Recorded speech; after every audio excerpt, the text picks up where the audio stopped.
Oh, thank you, and thank you all for being here with us this evening. Please stand for the Pledge of Allegiance. Stacy, would you lead us?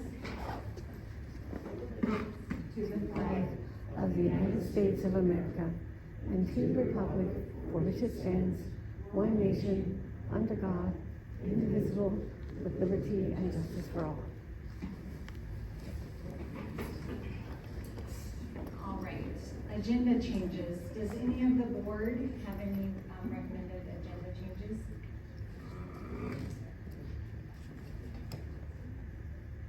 And Mike will be, I think he's joining. Okay, with no changes to the agenda, we will move to the business portion of the meeting. Public hearing on 2024-2025 budget. Any person may participate in the hearing and be heard for or against any part of the North Kitsap School District budget, the four-year budget plan, or any proposed changes to uses of enrichment funding under RCW 28.505.240. The public hearing is for public to comment only on the 2024-2025 budget, and comments are required to be related to being for or against any part of the budget, the four-year budget plan, or funding under RCW 28.505.240. Please note that all other public comments unrelated to the budget will be heard during the regular meeting agenda's public comment periods. Each speaker has a maximum of 3 minutes for comments. Up to 30 minutes is allowed for public comments, or a maximum of 10 speakers. I will turn the hearing over to Rachel Davenport and staff to begin. Thank you, Brianne. Staff is already standing up.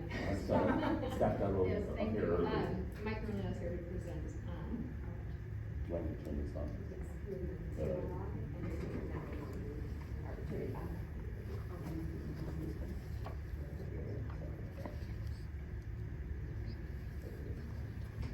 Good evening. Thank you for allowing me the time to present and a little bit on the budget, and also answer any questions you might have that come up from the presentation. So, first thing I would say is that annually, all school districts around the state prepare budgets. I want to thank the staff, the HR department, the buildings for their role, the department managers, everybody for doing their best and trying to help make sure that we make the timelines. The ESD always helps me as well as I push the buttons technically to make this happen. So I appreciate the support that we get from ESD 114 as well. Tonight, you're not adopting the budget. This is just kind of a presentation, give you an opportunity to look, give the community a presentation, an opportunity to ask questions. And then when we come back to the meeting, I think it's August 22nd, what you actually will do at that point in time is approve a resolution that authorizes expenditure levels for each of the funds that we have in the district. It authorizes the F195F, which is the four-year outlook that we have. And any transfers we make between funds, it does that, and I think there's also a certification that we're spending all of our MSOC money, which is basic education, material supplies, and operational cost money, on MSOCs and not on salaries. So it's a variety of things that we'll do. When I came last year, I walked into the district had already started to put some processes in place to try to make sure that the budget was balanced. And it really was looking at non-renewing staff or through attrition taking care of trying to balance the budget. And as we built the budget for 23-24 a year ago, being new, it was kind of like, okay, trying to figure things out. How do we think this is going to look? We budgeted at that time a budget to reduce the fund balance by, I think it was a couple $1 million or thereabouts, and had some concern that we would need to make additional cuts this year. As we got into this school year, it turned out that the numbers of reductions and things that sometimes you can have things go your way, sometimes you have things not go your way. We had a lot of real positive things that occurred this year that have allowed us to balance the budget in, we'll end up the year in 23-24 breaking even, maybe even adding a little to the fund balance. And in 24-25, the budget is a break-even budget, and that was the goal, was that we would bring a budget forward in 24-25 that was a balanced budget. So I'm gonna just go through a few things that you'll see in the budget. I've shared, we have to share by the 10th of July, budget with the ESD. We put a budget out on the website so everybody has an opportunity to see what's in the budget, and the F-195 app provided it with you. And then we've also had a couple meetings and provided some further documents. I'm just gonna kind of talk through the bullet points. Enrollment estimates, down 28 from the 23-24 budget, and down 44 from actual enrollment. So we're pretty flat enrollment wise. We're not seeing significant declines. We have initiated, really as part of the Facilities Advisory Committee, a new, kind of additional renewed demographic analysis of where we look for the next several years, and we'll talk a little bit about it on the F-195F. But we're kind of in a flat enrollment to a little bit of a decline for the next few years. The demographers right now predict that still 5 to 10 years out that we should grow some, not huge, but a little bit, but we're really relatively flat. The second bullet talks about impact aid. Impact aid was something that was new to me, and like enrollment declines, what we saw from the federal government was because of COVID, they allowed school districts with impact aid money to freeze the numbers that they were being funded for based upon pre-COVID applications through the impact aid process. So we were kind of artificially kept at that level for like 21, 22, 22, 23. When we got to 23, 24, I'm new to the district. One of the things that went our way was that we have a spreadsheet, we knew the numbers of kids, we plugged in the numbers, assumed this is the amount of money we're gonna receive in 23, 24. Then you start receiving the money throughout the year, and we receive money, we started receiving more money than what I expected. Well, when you're in a situation where your amount of money that you would be able to collect through the counts declines by more than 20% in 1 year, the federal government puts you in a hold harmless status.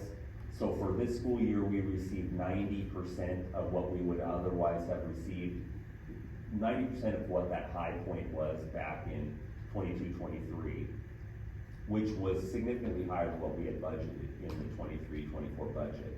So this next year, we'll see a little decline. We receive 85% of that hold harmless number. That will ultimately drop to 80% after year 3 before it goes to the actual number. So it gives you a little bit of an opportunity to kind of glide into that reduction. And I think I said here, 85%, 500,000 from 22, 23. So it's coming down, but it's not coming down as rapidly as it would have. Inflation increases in unemployed salary costs continue to impact insurance premium increase. Our insurance increase is about 15%, which we've been about 15%. Am I doing that? Changing? Oh, sorry, I'm just not checking it. So we've seen some significant MSOC increases. The legislature in the budget this year did make an adjustment and provide some further increases in MSOCs, but you'll see a little further into the report that we're still spending well more than what we receive in MSOC dollars. So that helped us. There were some legislative things that helped us in the prototypical school funding account amounts, where they funded some additional staff for social workers, for counselors, for nurses, and things like that. So there were some dollars from the state that helped us also. We only had one open contract in the summer of 24. That was with the NK CASA group, the classified group that's unionized administrators, and we settled with them. I don't know that everything's signed, but we're done with that, which is a good thing. And this budget also maintains the board policy of a 5 to 7% reserve. I wanted to make sure you knew that the state funded 3.7% salary increases for the district employees, and I think the note that you see below that is they fund a 3.7% salary increase only for state funded positions. So we have non-state funded positions as well as state funded positions, so we really don't receive funding from that. That's really where local levy money comes in and helps us out in that situation. Last year, again, one of the first things that Superintendent Davenport and I and others had the great opportunity to do was to negotiate 7 different contracts with various union groups in the district, which we did successfully. And so, depending upon the union group, everything obviously is budgeted for whatever increases we had. So the state funded us 3.7%, but I think there's probably certain positions that will receive a little larger than that are represented in union groups than the 3.7%, but the bulk of the employees receive the 3.7% salary increase. Budget balancing methods, continued combination of retirements and staff resignations, and then reduction of MSOC. As I mentioned, we did receive some additional state funding from the legislature, and just being real strategic. I think the reason that we successfully are able to balance the budget this year is because of the work that has kind of gone on previously that has allowed us to put us in this position where we're at. So, that's a lot of talking. The actual numbers, if you're just pulling out the beginning fund balance, ending fund balance, revenues and expenditures, we're a little off in our line up here. It doesn't look real smooth, but the numbers are all the numbers. So we're planning on beginning the school year 24-25 with about a $12 million beginning fund balance, approximately 111.7 million on 111.6 million in expenditures. So we've got a balanced budget and ending balance of 12.1 million, and you can see some of the ending balances where we expect them to be. The big one is making sure that we are identifying the fact that we're meeting the fund balance policy of the board. The 7.5 million is over the 7% that's required. So we're right at the top end, a little over the top end of what is in our board policy. Some of the other things that are important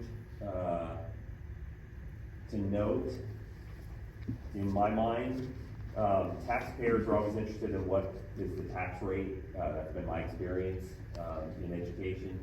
So this kind of gives you a chart that shows from 22 through what the estimated amount is for 25, what those rates will be, both for the 2 levies that we have, the existing EP&O and the capital projects levies.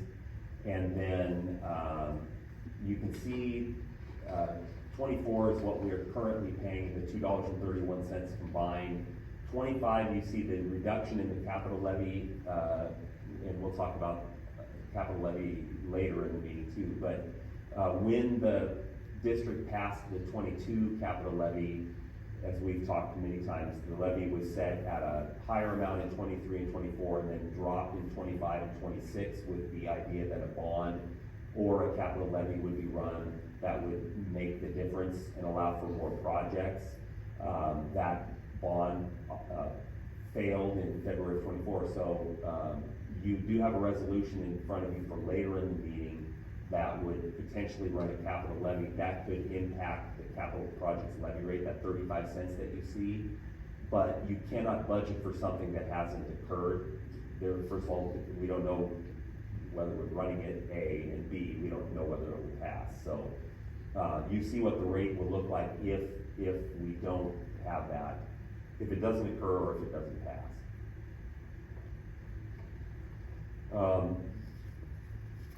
Enrollment in the district, this is just to kind of illustrate to you the kind of last few years where we've been, where we're at. From the top end in 21-22 of 5,394, it's about 2.8% down as an estimate for 24-25. These numbers are total numbers, so they include every student in the district. It also includes Running Start. We have seen in the last couple of years the Running Start number increase a little bit to the point that it's over 300. So it does, if you take that, there are kids, they're part of our enrollment, they're part of the calculation for how we collect levy funds, but they're not day by day, full-time in our program, so we're a little less than 5,000 kids when you don't back them out, but if you did back them out.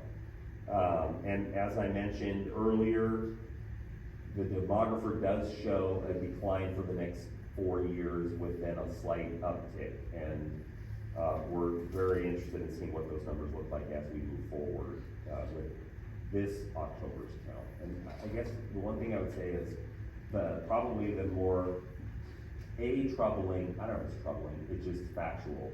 The kindergarten numbers continue to just kind of flatten out and decline. So it's gonna be interesting to see this fall what our kindergarten numbers look like, because obviously kindergarten generates first graders, that, it goes from that. So we'll see how that goes. FTE, you can see for the last 3 years what we've had in FTE. And you can see a decline from 22-23 to 23-24, and then again from 23-24 to 24-25 of both of certificated staff. Classified staff has actually increased over that time frame. And the certificated staff is primarily, as I mentioned, the reductions that were made kind of preemptively, as well as now as enrollment has continued to decline. Certainly we have staff loads in the contracts that we negotiate, so we make sure that we're meeting all of our class size limits with the staff that we have.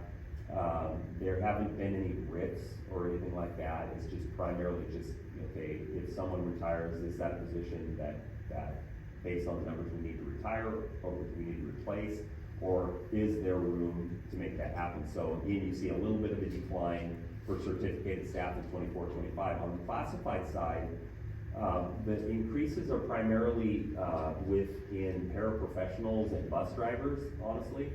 The paraprofessionals, I think it's there's 2 reasons for that. Most of that is within the special education program.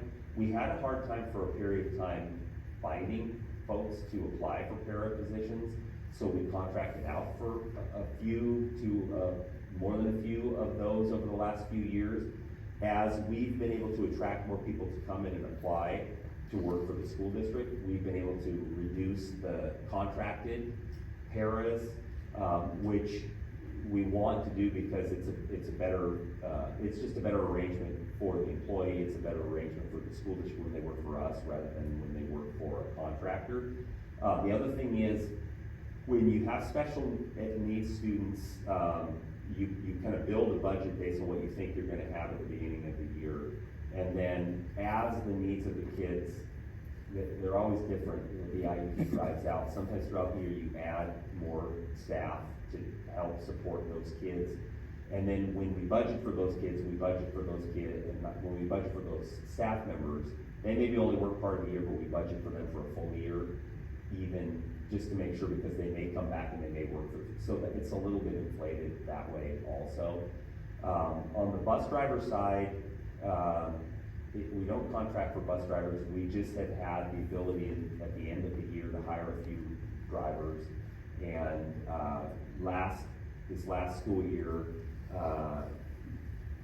there were a number of cancellations of routes in the spring.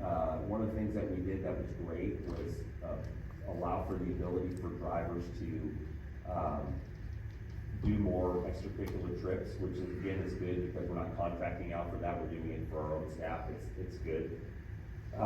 Doing that and then having issues with just illnesses, people come and go a little bit, but we've been able to stabilize the workforce and added a few, got them through the training, hired some in the spring. So we're probably starting a little higher than where we've been. Real fortunate to have Ryan Solcherberger as the new director of transportation, doing a great job. And they all are doing a great job, but I want to mention him. This 4-year outlook, so you see some bullets within this, and you've got the documents.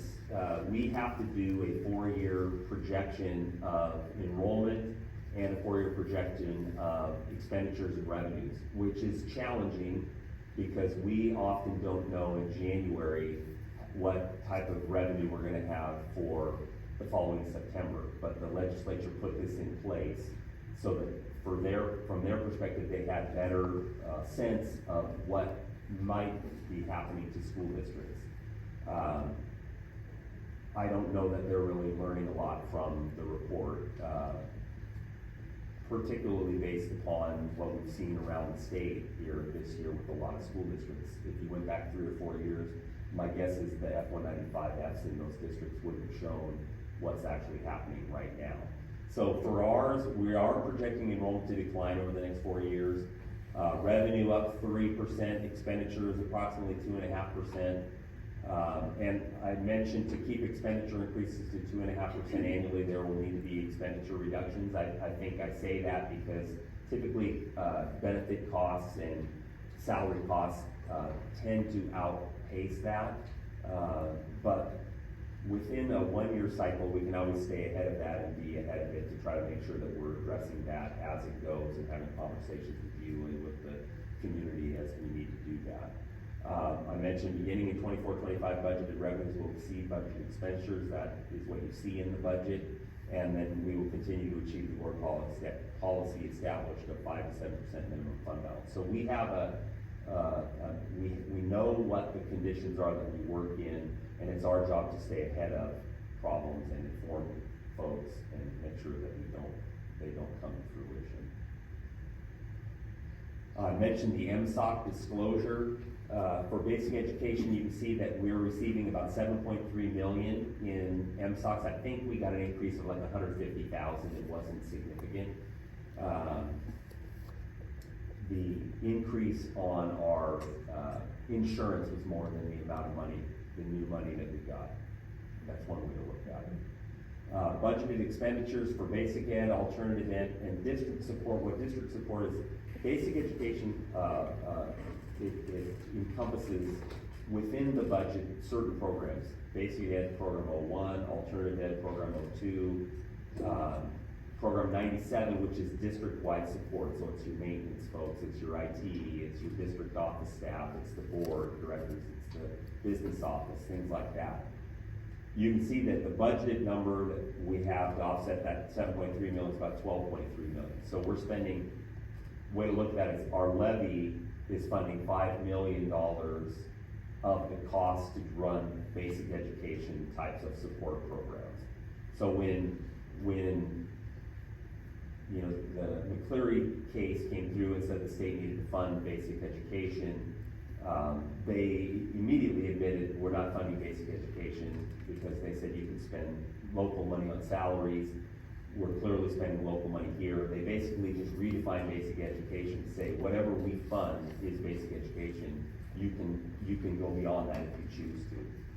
That's probably the biggest distinction of what they did at that time.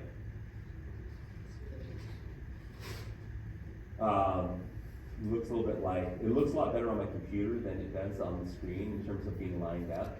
But the other thing that you have in the budget are the other funds that we have. So the ASB fund is the Associated Student Body Fund, which is all driven by the students in the district. The student councils build budgets, the buildings work with them, they submit to us. You approve the expenditure amount, but we really don't direct what they do. So we're beginning with 460,000, ending with around 430. It's about $1 million program, our ASB program.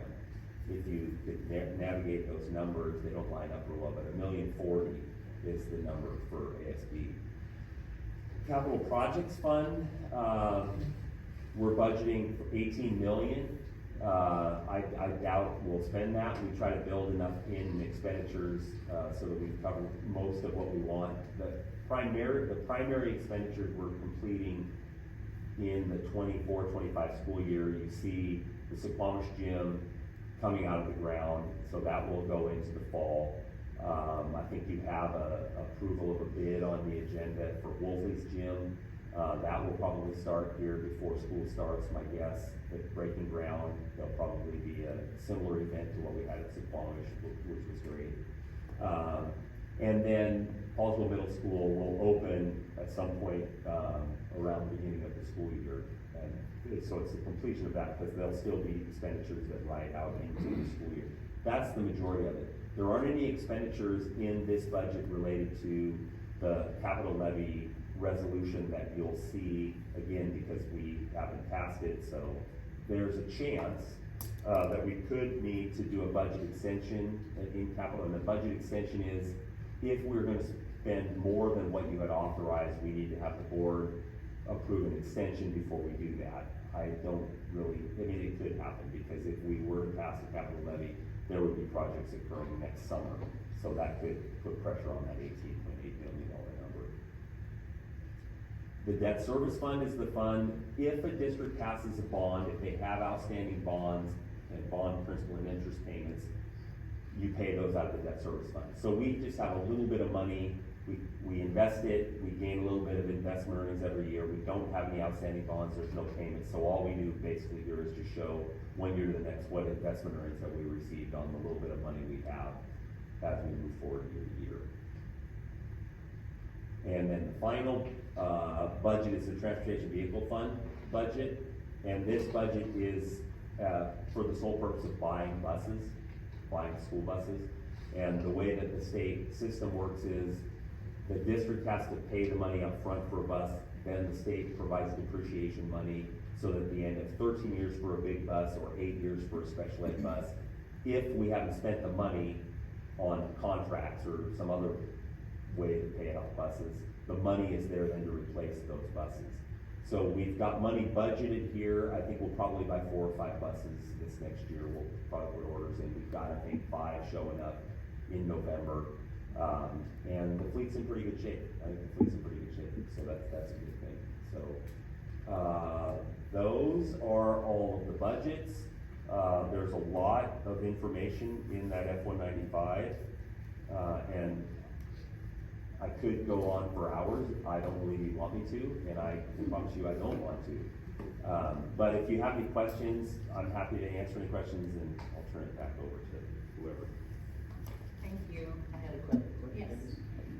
So on the statement under the budget where we increase salaries 3.7, and I know that teachers are part of that, but are the classified administrators and principals all funded at 3.7? Anybody that's like a state-funded position, which then basically that means everybody, right? So you've got, yes, the answer is So they're yes. all getting that 3.7? That's the 3.7 for if you're special ed, if you're an administrator, classified, certificated staff, they fund all of the units.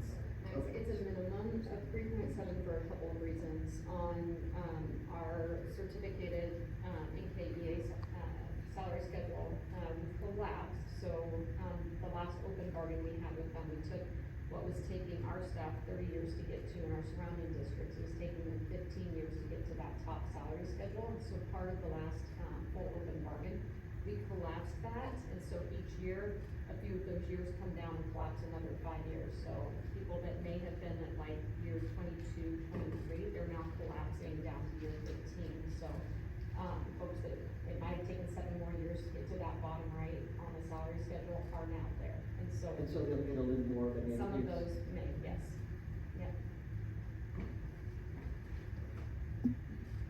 Yeah, I did have that question. So, on the part of the budget where it talks about the ASB funds, and the clubs section is spending $60,000 more than they're bringing in, I'm wondering, what do the clubs spend their money, that much money on? I think Craig's here to answer that question. You know, they've got clubs, so the way that it works is typically, I don't know about here, but like ASB cards, there's money that comes in for ASB cards. The council then has the ability to kind of drive money out to clubs if they choose to do that. I think whatever they're spending in the club is probably supporting whatever it is. There's probably a band club or there. If there's a, like, you know, if there's a debate club or something like that, and they're gonna go on a trip, it would be them, they would come to the ASB and they would propose to the ASB, hey, we have this trip, we would like a little bit of additional funding, we can only fundraise this much. Can the ASB sponsor the rest of the trip? And so that, I mean, that's just, I mean, it's one example of lots of different clubs, but that would be a way that that money is spent. It looks like they're spending more than they're bringing in. Yeah.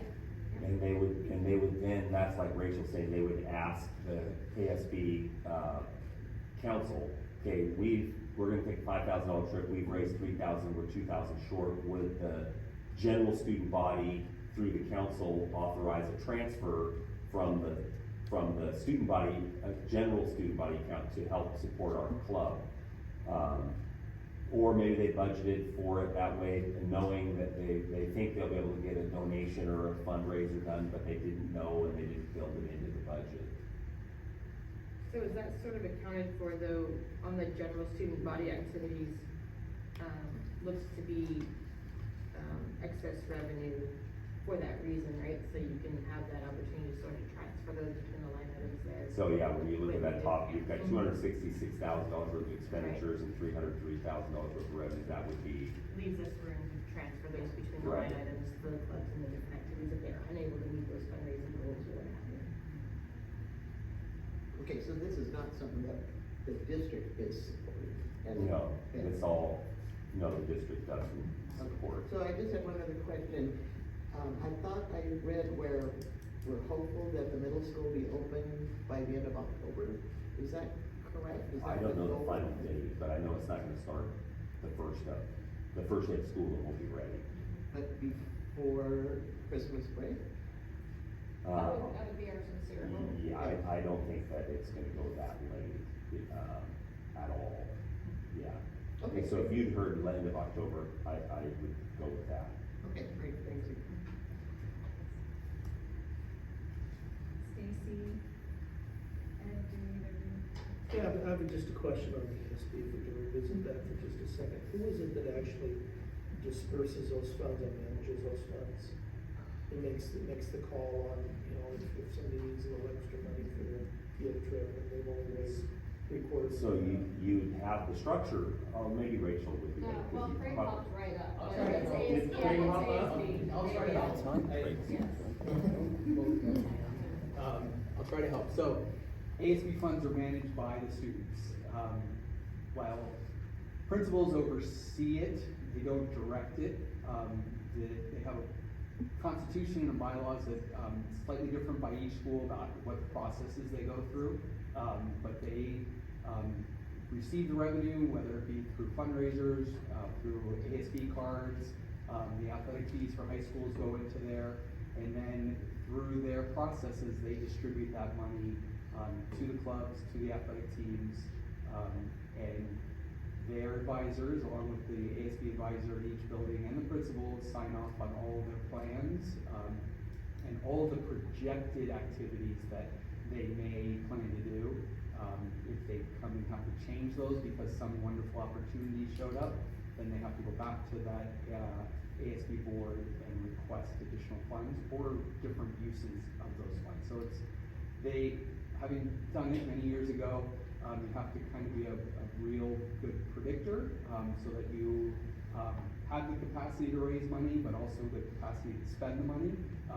Sometimes we get new advisors and they have to learn that the hard way, but for the most part, our ASB advisors and bookkeepers do a great job of keeping the activities running. So are these funds managed at a district level or are they individual schools? So it's both. We do have a person in the business office that oversees the ASB funds in general, but there is a bookkeeper at each school or someone who manages the books at each school that monitors all of the revenue coming in and all the expenditures going out. Okay. Excellent, thank you for this.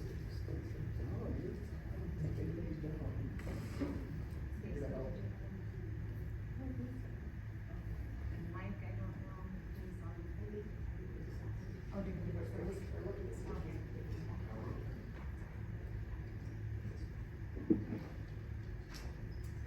Well, and Mike, I just, wanna thank you and the team for all your work on this. I mean, this is a huge, huge lift, and like you said, that F-195 it is a lengthy document, 200 and some pages, and, the fact that, you spend time with us to make sure that you make it very digestible for the board, and that is very much appreciated, meeting with us, answering the questions. And this was a great presentation, and we really thank you for all the work, because again, it is a really, really big lift, and it's, an If I could add something to that, please. I've been working with, Tacoma Public Schools for the last couple of years, in their CTE programs, as a consultant, and, I can tell you to see this budget, the fact that we are basically revenue neutral, I'll tell you that I think Tacoma would be very much like to be in that position right now. Yep. Yeah, well, and I think Mike spoke to it, and I know, the planning that went into this, you know, this wasn't just something this year, this has been, I mean, for several years, planning, knowing that this would be the position that we're in, and the fact that we're able to balance the budget, and, is really fantastic, so thank you. All right, so no further questions from the board. We will now hear public comment regarding the budget. All speakers will be asked to confirm that their comments are regarding the budget prior to starting their comment. Each speaker is limited to 3 minutes maximum. In-person comments will take place at the podium. Anyone commenting via Zoom must turn on their camera to make public comments. And it looks like right now we have one person, Stacy Schmeckel, who will be presenting in person. Good evening. I'm thankful to be a new member of the Finance Committee. I want you to know that the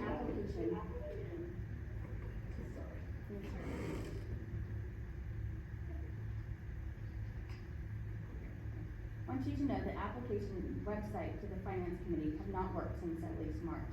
I shared that with the interim superintendent and finance director. So our committee has, I believe, 8 members. None have students in the district, and almost half don't live in North Kitsap School District. We met in May as a meet and greet and did not go over any financials.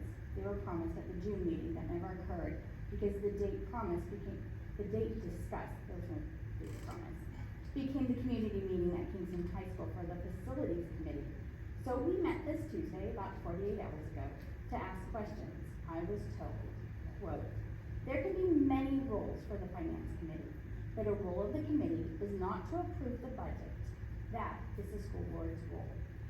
A role of the committee is to review the work and make any recommendations to the school board prior to their approval. Meeting on the 23rd will allow for this to occur, end quote. And I agree with those statements. But we never went through the FY95 or voted if we recommended it. Mind you, we only had 2 staff members and 3 community members present. I have concerns about the budget, but said it is not the Finance Committee's role to approve it. I am left with the hope that you might have some of the same concerns I have with the budget and resolve them. My only questions for tonight were, where will the budget account for the $40,000 a month from the OESD wrenching bridal blade? Although I think Mike's kind of addressed that we can't put that in the budget yet. And where's the rental money from the other tenants at Bridal Blade? And the rental houses on Slippery Pig? I did ask Mike about that before the meeting, but I've not heard you as a board discuss that. I'm grateful for the nearly 6% increase in revenue despite having an anticipated drop in student enrollment of about 25 students. Can you, as a board, share what you as a board will be adding to enrich the educational growth and opportunities of students in our Kitsap School District? Thank you for your time. Thank you.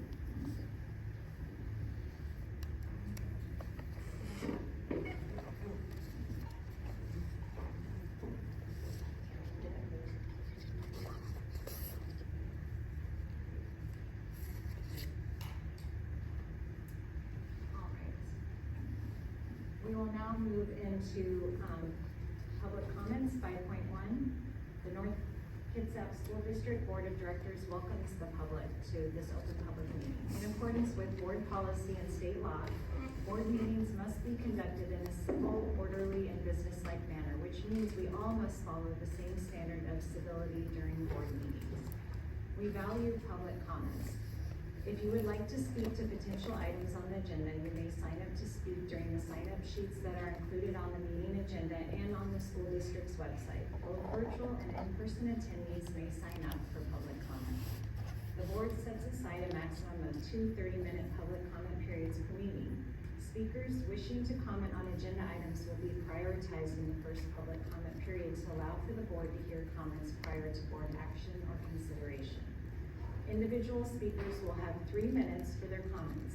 Speakers may not donate some or all of their time to another speaker, and the person who signed up to comment should be the same person who addresses the board. No speaker may speak more than once per meeting, even if there is time remaining.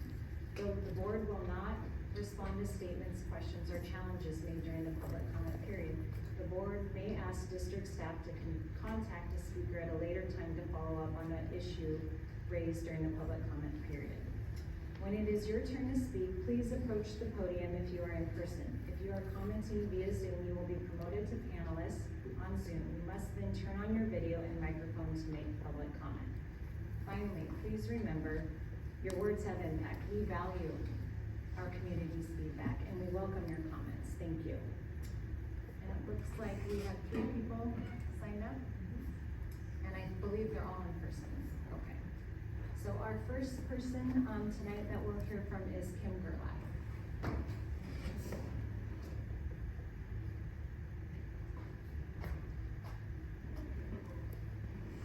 Good evening. I hope Mr. Desmond is still on Zoom.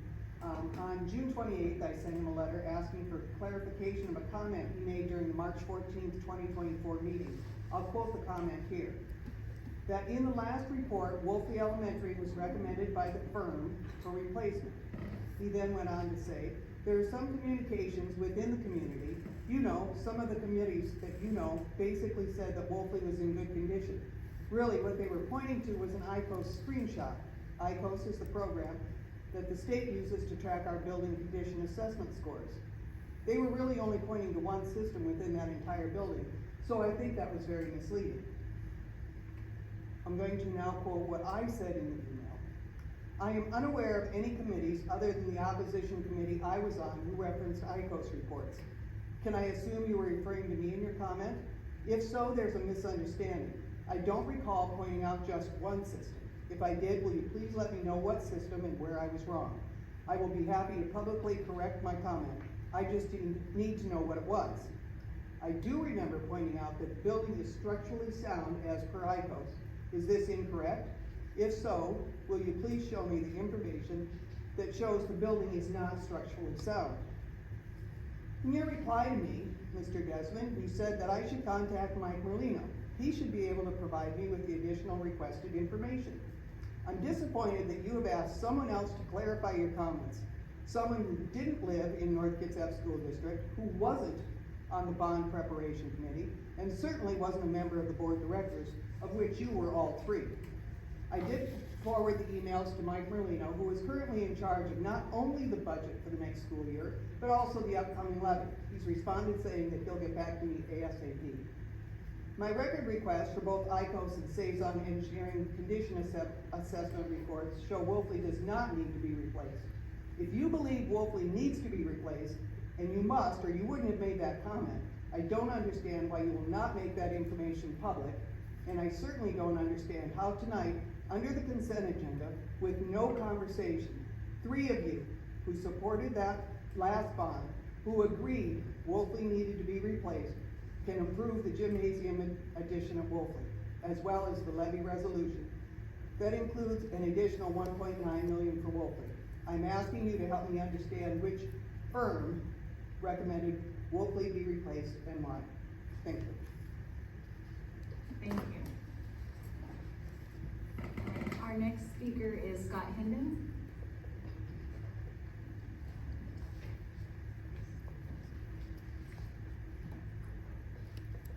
Good evening and thank you. I'm Scott Hendon.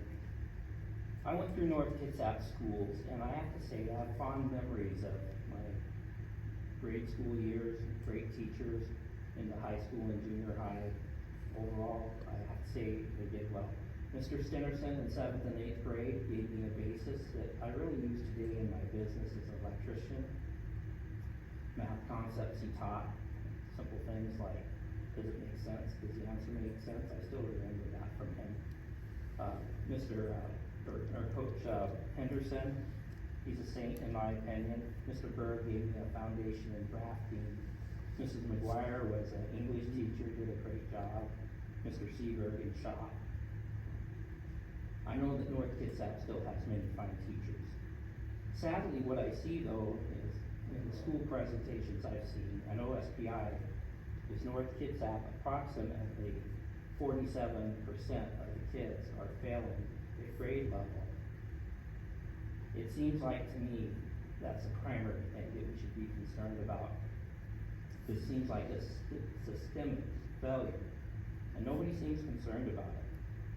I understand in part that you're giving students and you have to work with what you're giving, whatever their background, and many would come from difficult ones, I understand that.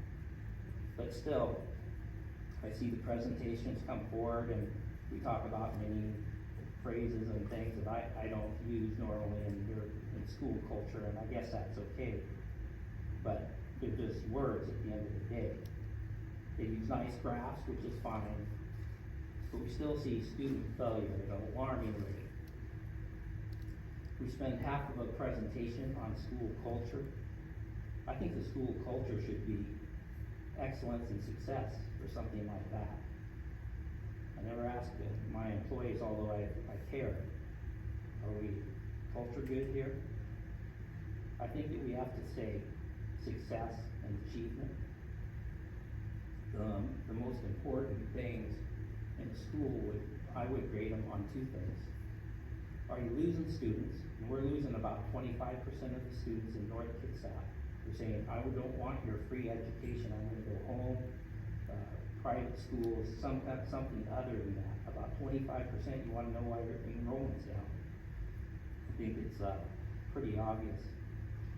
So, is any of the board members willing to say, we have an emergency here, this has to stop? We just keep playing the game, keep rolling along, next year we're gonna do better, we're gonna use better graphs, whatever. Our students need more than that, and I hope the board would say that this has to stop. Thank you. Thank you. And our final speaker for the first comment period is Mindy Valtiva Rovira.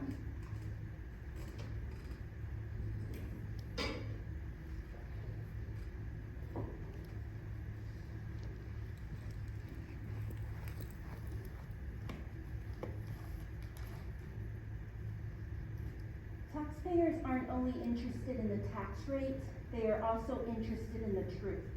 I was fortunate to attend a special meeting in June where y'all were given training on how to be directors and how to conduct school board business. It was great hearing the questions you posed to the facilitator. I got the impression that even the veterans were learning new things. Expectations that were placed on you previously in the past were wrong.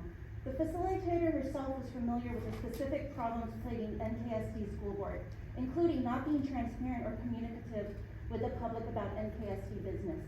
In addition to reminding you all of your oaths of office and saying that y'all needed to update board policies every 5 to 6 years, she pointed out that if the school board has only one recommendation come to it, it will look like you are mere rubber stamping. She said that when you have more than one recommendation, this helps with your deliberations. A memorable quote of hers was, "Courageous boards will revisit decisions if more information comes into play. This is just good leadership." I will be forwarding the following two of my complaints to WASDA. Complaint and request for the NKSD school board to perform a formal investigation regarding the recharacterization of Breda Bleak Elementary.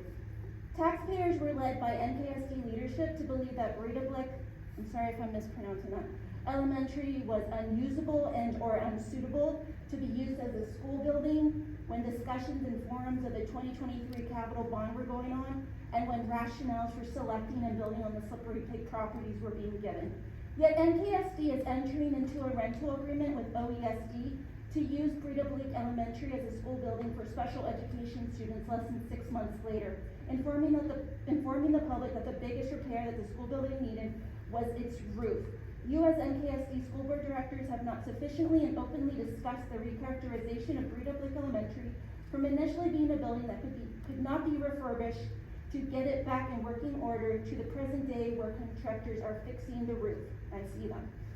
Please investigate this discrepancy immediately so that taxpayers will have more confidence when it comes time to vote on the upcoming levy. If you have any questions about my complaint and request, or if you need further clarification, you can reach me at the email below.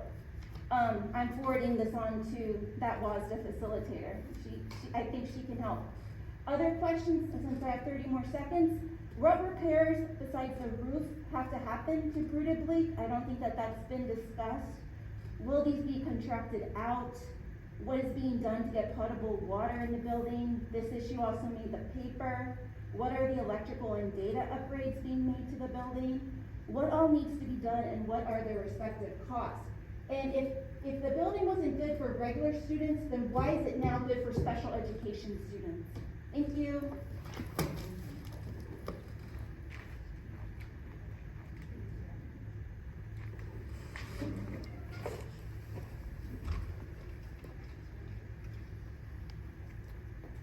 All right, we will now move to board comments. Does any board member have a comment they would like to share with the rest of the board? So I just want to thank the committee that's been working on this levy. It's just amazing to see a large group of people coming together and making a commitment to helping our board and our community do the best they can with the levy funds that we're requesting. Instead of complaining and berating others, you are problem solvers. You're willing to listen to various opinions, and then you came to consensus. Thank you.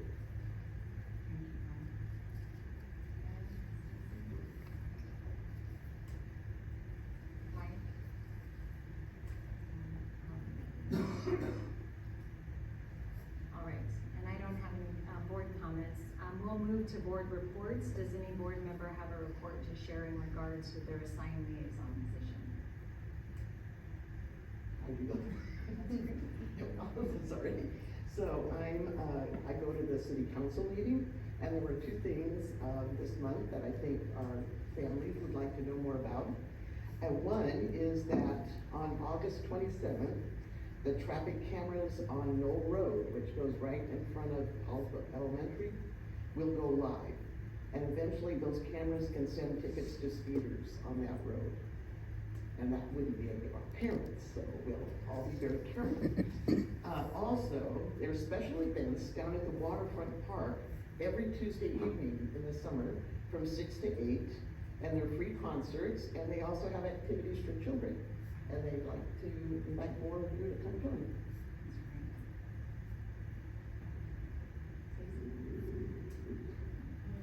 I don't have so much to report, much except for that I know both tribes, I know out at Fort Gamble, we're gearing up for, some before school events that are really important in the community to, our students there, for distribution of some supplies and other assistance. So, I know employees over there are busy doing that, as I know some Squamishes too. I'm not for sure on the dates and the details of some Squamishes, but, so I know their education departments are both really busy, gearing up for the new school year. So I haven't had a chance to, haven't received any notice of meetings or anything, but, I just know they're busily working in the background, like a lot of staff are this time of year. So I just appreciate that work that they do to help our students be prepared to come to school, ready and refreshed to learn. So excited.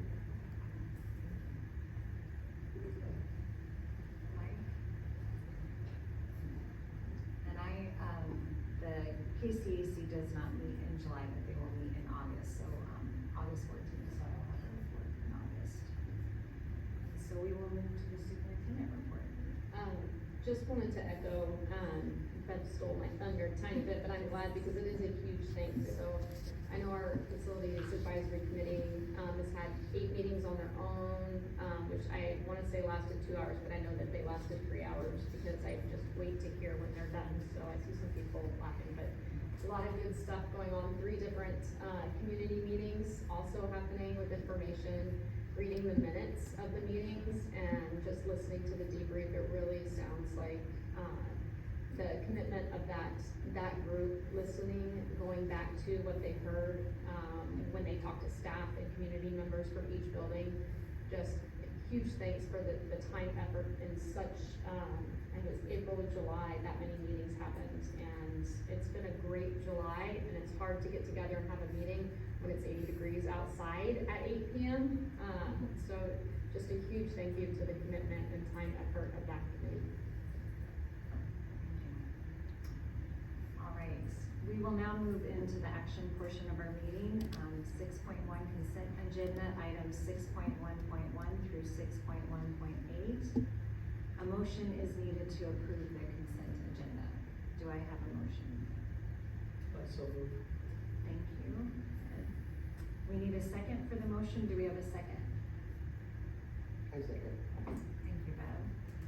The motion to approve the consent agenda has been made and seconded. All in favor of the motion? Aye.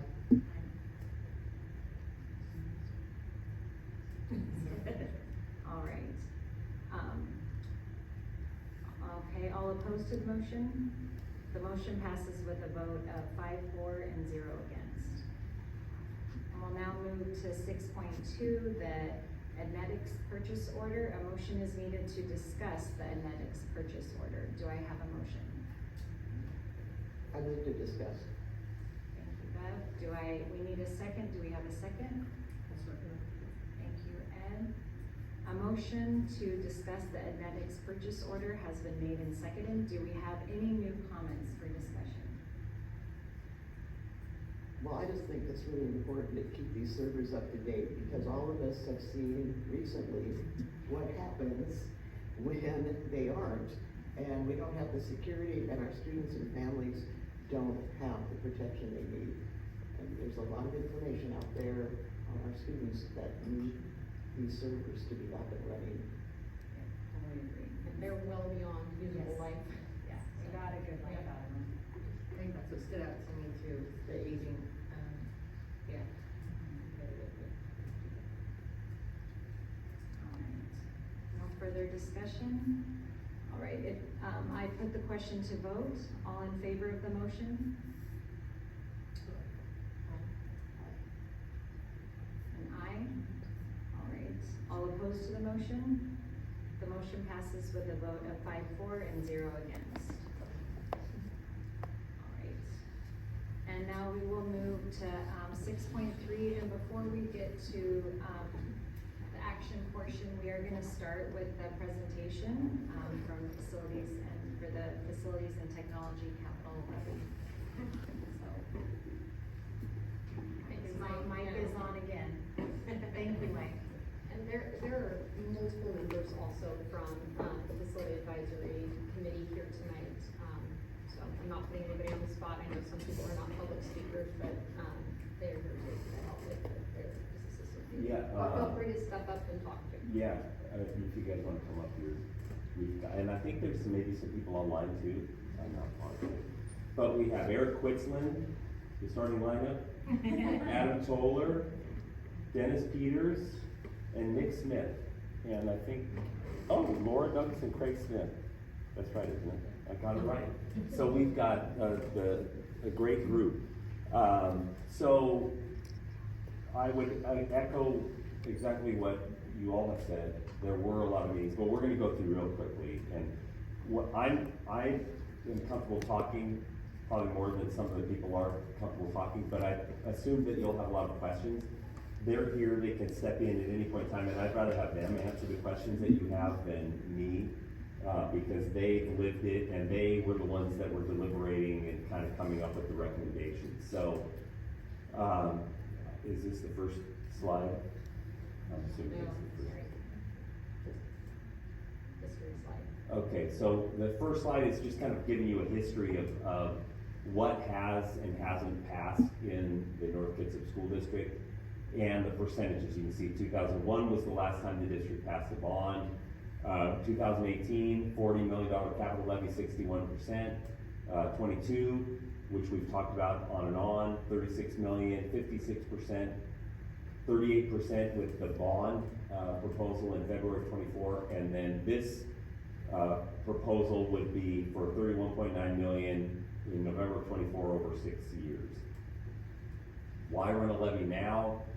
I think similar to why the district, considered running a bond, aging facilities and systems, you can see it, backlog of projects. Current capital levy funding will drop in '25, so I think the conversation early on was to try to keep it at the status quo level that we were in '23 and '24, that was the conversation. And inflation continues, costs will continue to rise over time. Every year there's construction inflation, undoubtedly. How did we decide what to include in the proposed capital levy? There was a pretty significant process that included folks applying online, going through the system. There were a number of questions asked.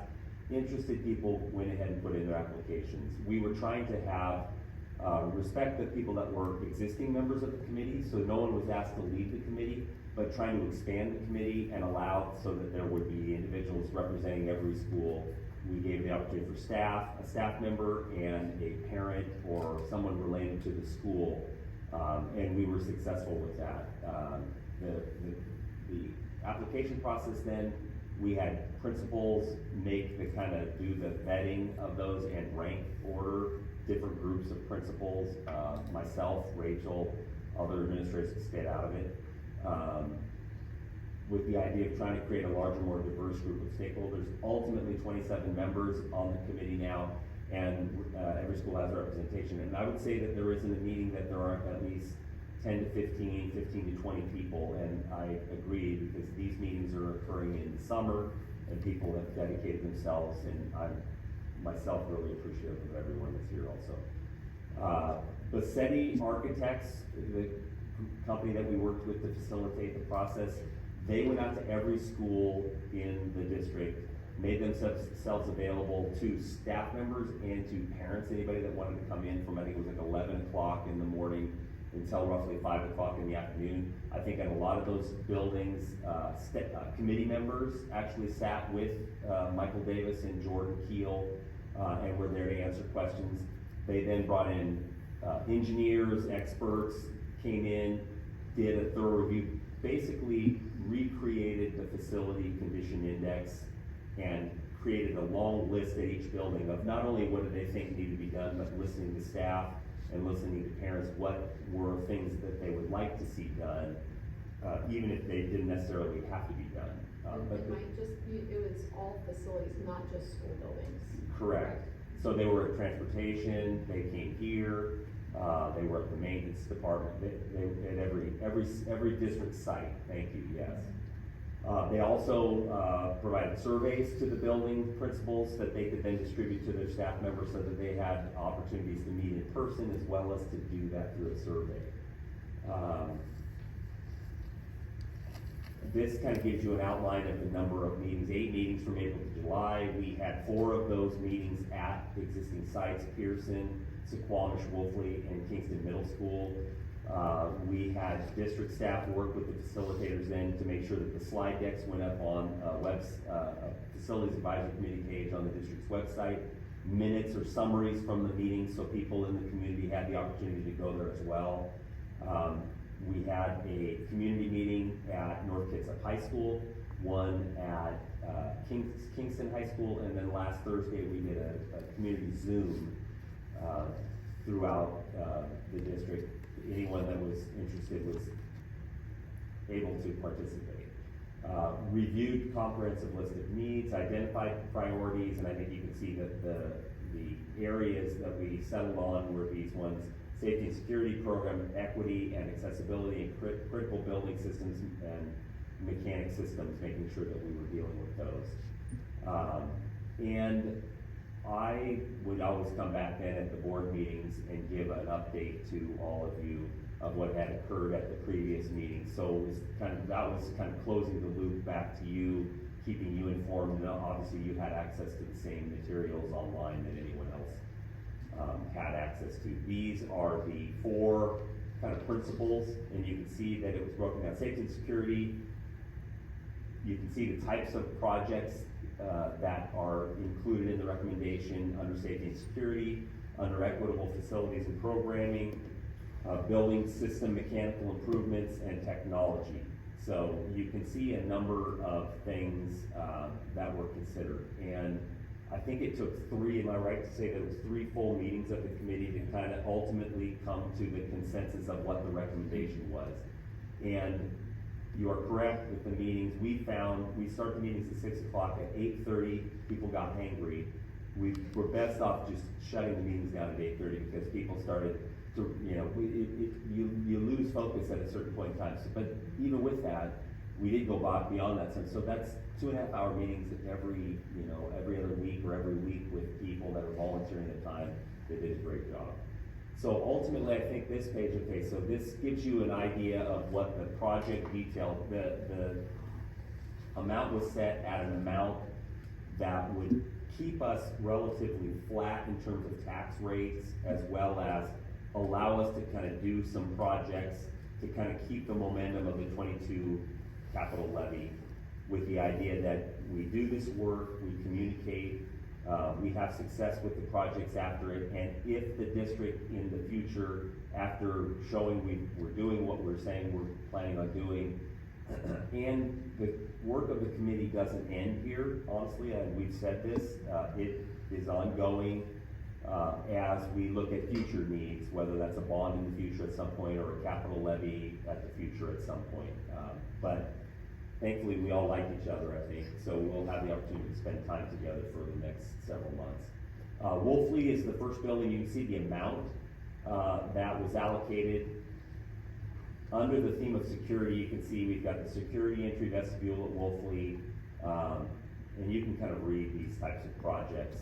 Accessibility improvements, when you see sidewalks and pathways, that's primarily ADA types of things to give kids better access to playgrounds. Sometimes to give, when you see Gordon, you'll see something, there's a access from the street. There's only one way up. If you're walking up and you're not on the grass, you're in the street with the buses and with the kids.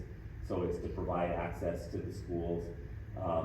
Exterior facility improvements at Wolfley, exterior painting and sealing.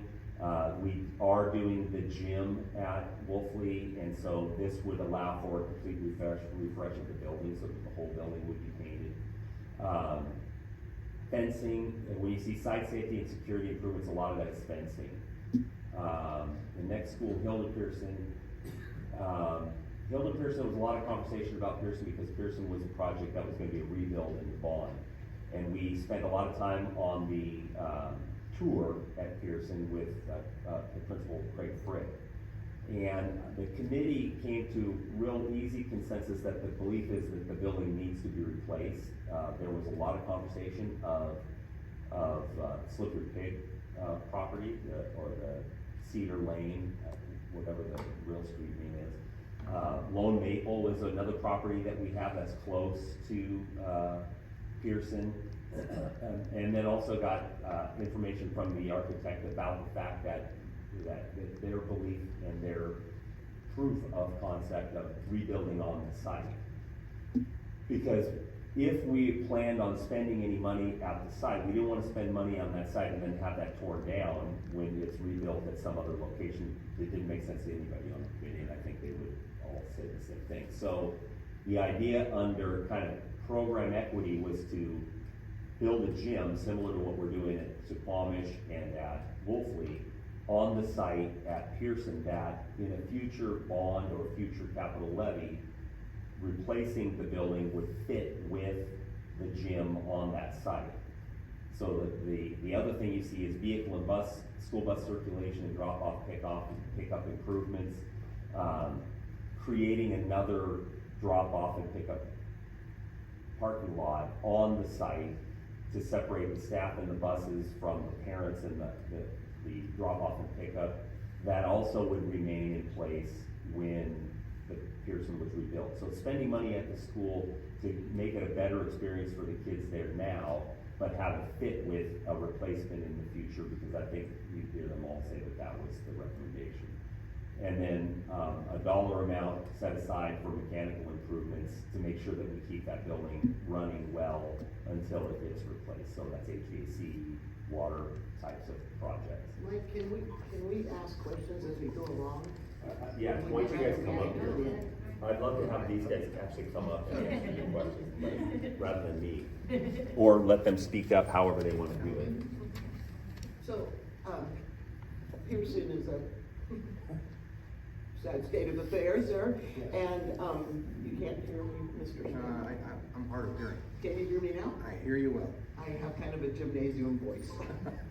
So, when you went and toured Pearson, how does building a gym facilitate replacing the building eventually? I don't quite, just speak to that. I'm not saying I disagree, I just don't really get it. I think I follow your question, and I'd like to speak to that. First off, our recommendation of building a gym, it aligns very well with the criteria that we've talked about. And so, personally, I feel it's very important that we follow some kind of criteria so that we're making methodical decisions or recommendations and to support the board's ability to make methodical decisions. But we're basing it on some type of logical and objective criteria that aligns with the school district's mission, which is to serve student success. And so when we took the tour, referring to Pearson as in a sad state of affairs, that's an understatement. I'll acknowledge that. And one of the things we discovered, the space that they currently use for the gym, as a gym, is also used as a cafeteria, storage, and multiple applications. And so there are tremendous inefficiencies that occur when they have to very quickly turn it over from being a cafeteria, functioning as a cafeteria to a gym, and back and forth and back and forth. There are space limitations, there are a number of things that are just inefficient. And it's one of the few elementary schools that does not currently have a gym. There are 2 gyms being built currently, Suquamish and Wolfley. So this would help to alleviate that inefficiency by building a gym and allowing it to serve its purpose, and at the same time allow the cafeteria to serve its purpose. We spent a lot of time debating this and challenging the architects, who were very informative and very adamant that, yeah, we can build this as a phase. So it would not be wasted energy, it would certainly not be wasted money. It could be built in such a way that it is a functional phase, that we gain some functionality immediately, right away, and then we all agree that the building itself needs to be replaced. But that could be done in a way that it would attach to the gym functionally, and the end product would be just as if we designed the whole package at the same time. So it'd be a logical phase. I can speak to that a little more. I thought that was real, but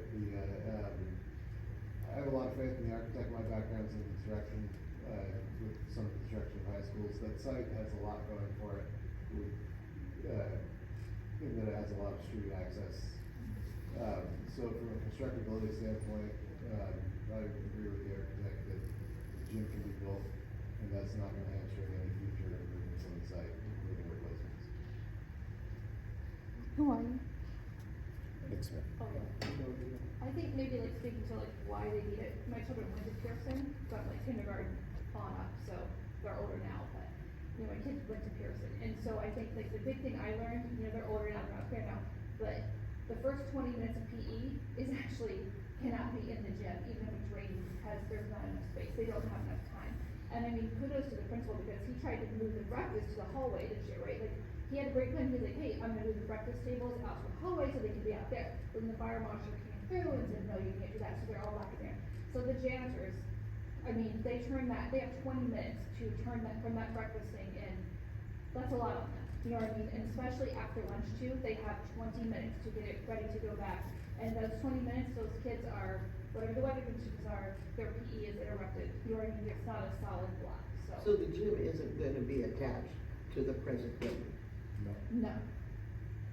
No, it's standalone. it would be positioned so that a future building could be attached to the new gymnasium. And if you think of the property, it's up that, you've kind of got the lower level, the mid-level, and the upper, it'd be on the upper is where they would end up building the gym and then the school. And, thank you for, the information, just more, context around this, and I think, I really appreciate, kind of that, you know, you set this criteria, you know, you have these kind of 4 areas, and, cause of course, when you look around, there's so much to be done, and so you do have to kind of have criteria to get started and follow a plan. With this decision, was there kind of, efforts to get a pulse from the staff and, teacher at Pearson, kind of their thoughts on moving forward with staying in that location and having the new, you know, the gym built and then potentially down the road, having the new school built around the gymnasium? Yes, when we walked around the principal, that was his big push. He said a lot of the parents there are really, really invested to stay in that area. And when we said, you know, you understand the state of the school you're in now, like what, if we could build something, what would it be? Not a new school, you know, because it's not to go there. He said to have that extra room for that gym would be like his wish list, to give them some more flexibility. And when we worked with the architects, all of us, our main question was, everything you design with the bus route and the gym, will it be used for future good? Can it be used for future good? And they said they will make it so it's not being wasted from 1 year to the next. So everything will be incorporated for a future building down the road, that is to come. Thank you, by the way, for your work, and knowing a little bit about Pearson. A couple questions. First, is that if we were to go this route, this still leaves a gap. One of my concerns for Pearson is the security status of the buildings, because obviously it was built at a time when we weren't worried about the things that we are now as far as security of the students and the staff. I think the layout of the building makes it very difficult to secure the building like it is some of our other buildings. Did your group address those concerns? You know, because if we do indeed build on that side, obviously there's going to be still several years where we're going to have to use the present building. Did your group address the fact of, okay, can we make security adjustments to that building without a huge expense, but address some of the, I mean, I know that they've tried to do some things, but are there more things that we can do that are not gonna cost millions of dollars, but will address some of the security issues of that present building while we're transitioning to a new building? I'll address it this way and say that yes, we did spend a lot of time talking about how can we improve the security of that facility. And it's important to note that one is probably one of the more vulnerable of all the elementary schools. It's got 4 public entrances that are very, very difficult to control. It also has exterior exit rooms in each of the classrooms that are difficult to control because the HVAC system is so out of whack and unreliable that to keep the rooms tenable, they have to open the doors and so there's tremendous security issues there. The challenge we discussed, and correct me if I'm wrong, was that we don't really see a cost-effective way to do so, to resolve the security issues like they need to be secured without replacement. And so investing what it would take to do it right would be just throwing good money after that. And so unlike the replacement of the gymnasium, we really don't see a viable way to address the vestibule issue in that particular school. The others are different, that's a different story. So it's a vulnerability that I think we have to live with for a period of time. And in my opinion, it just puts an added sense of urgency on we need to replace that school, and that's going to require a bond. But in the meantime, there are some things we can do to enhance the functionality. You know, it's going to be my question is, are there Band-Aid methods, so to speak, that we can that we can adopt more than we've done already to increase the security of the building. And I'm sure, it sounds like you've already gone down that road. Yeah, I think we have. You have some fencing in the budget on that one? right? Yeah, we have some minor things that, yeah. Long-term expensive. Yeah. We had a lot of conversation over security in our last meeting. Yes. And, you know, I kind of leaned on some experience of some people who are here right now, but, one of the best security things is if the site is secured and then you see someone come over a barrier, it's a red flag. There's, you know, places to Pearson and other places here that are hard to secure. But I thought the fencing was a pretty effective, And that's something that could be done that would be a step towards future. It wouldn't be throwing good money after that. There are some minor enhancements like additional security cameras that could be added. But we're kind of limited on reconfiguring the vestibule. And that's really the greatest point of vulnerability. Okay, thank you. I do wanna say, outside of, just Pearson in general, our first concern that we all brought up unanimously when we started this project was safety and security. That was across the board, we said, foremost of building anything, safety and security was our primary goal. So we looked at every school, safety and security first, before any additional things we looked at. I've got a comment about the gymnasium. Pearson deserves way more than what we're giving it. And I think we're spending more money on that school than anywhere else, primarily on the gym. There was some mistakes with the bond. I was on the committee before the bond, and I apologize that we failed the bond. It's partly my fault. We build that gym, we're committed to being at Pearson. That's gonna tell a lot of people some positive about hopefully running a bond down the road. I think it's a major positive step. And I'm new to the committee. I just started in April, so I don't have the benefit of the history with the prior history. But I will add to his comment and say that it was very apparent to me when we first started looking at Pearson that the demographics support the need for a school in that location. So the idea of relocating, I think the consensus took that off the table very quickly. And so our recommendation of putting a gym, I think just demonstrates that we don't see the justification for relocating because the need is there. The service need of the community is in that location and will be well into the future. So.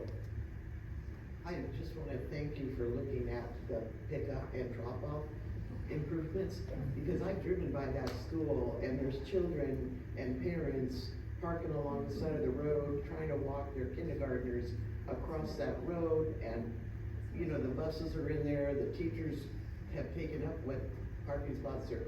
So knowing that you have a field, I guess, down below that you can run, I mean, I'm not quite sure how you're gonna do it, but I'm really glad that something we can do to make that more safe soon. I think the architects were pretty phenomenal in giving us many options and many plans, and like, they said, like, you know, like, if you look at like Seattle Public School, they usually have like 2 to 3 square miles that they have to build with, we have acres, so we can, you know what I mean, build it, and there are options, and they have lots of good ideas to give us. Well, and as a parent, you know, we've probably experienced it and said, hey, this is what we. It's a good hour of your day, or you're just sweating there the whole time, realizing that's gonna happen, yeah. Yeah, and I think there's more parents dropping kids off than it used to be. The kids were all on the bus. Yeah. So there's more schools, and I think you guys should just stay up here, and we click through them, and you can ask questions about schools, and you can all talk about and Dennis can too if you want. I'm just wondering, sorry, at Pearson, do we have a solid confirmation, my understanding is we do, but I don't know if I've heard it, that the needs for the, you know, fire access and the accessibility and the, you know, all the way around, I know this conceptual rebuild, could be met 100%, no questions. so that we're not putting up a gym and then told we can't access it the way we need to per the code, and now we didn't intend to throw money at, but then we, go down that road. So do we have some sort of, I guess, plan for that, confirmation, did they address that? I'm assuming yes, and I think I heard yes, but. Yeah, we have, conceptual designs that they've shown us, that she was explaining, that says that they would be able to accomplish that 100% with various, options. So Okay. it would be one locked in. So Yeah. we- I think Super there's firm like on that. 3 different options, and there's 3 different ways to do it. I mean, I think, and I think if you look at their track record too, of the stuff that they've built in other places, I mean, the ones in Sweden or, the ones in Seattle, they did this before, so I mean, I think they were leading us in the right direction. That question was asked very directly to the design team many times at the communities, and it makes sense to the configuration size.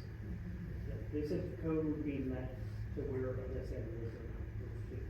And there's a little bit of concern, well, one, I remember meeting at that school, and I feel the community's, input on that location is preferred, so I super appreciate you guys making all those considerations, that's really important. But, like you said, Craig, we're making a commitment at this point into the future for that, and, I have another question, but I lost it, but I just really appreciate that, because I think that's really important to know. I worry a little bit, I know codes can change and things can change, so I just wanna be really confident that we can allow for, like I said, there's 3 different options and ideas, that makes me feel confident and How move many forward. acres were there? Who remembers? They told us like how many acres we have there, right? If there's- 11, I think. Wasn't there 10 or what? 11. 10 or 11 acres? Yeah. So these architects are normally building schools on 3 acres. And if they can make it work in 3 acres, I am positive that their 10 acres can make it all Yeah. work over there. It's very They reassuring. had designed a school for $70 million, and I think it's 400 or 500 students. More than we have. They can scale that down to, Make it all- 40,000 Yes. square feet with 250, 300 students.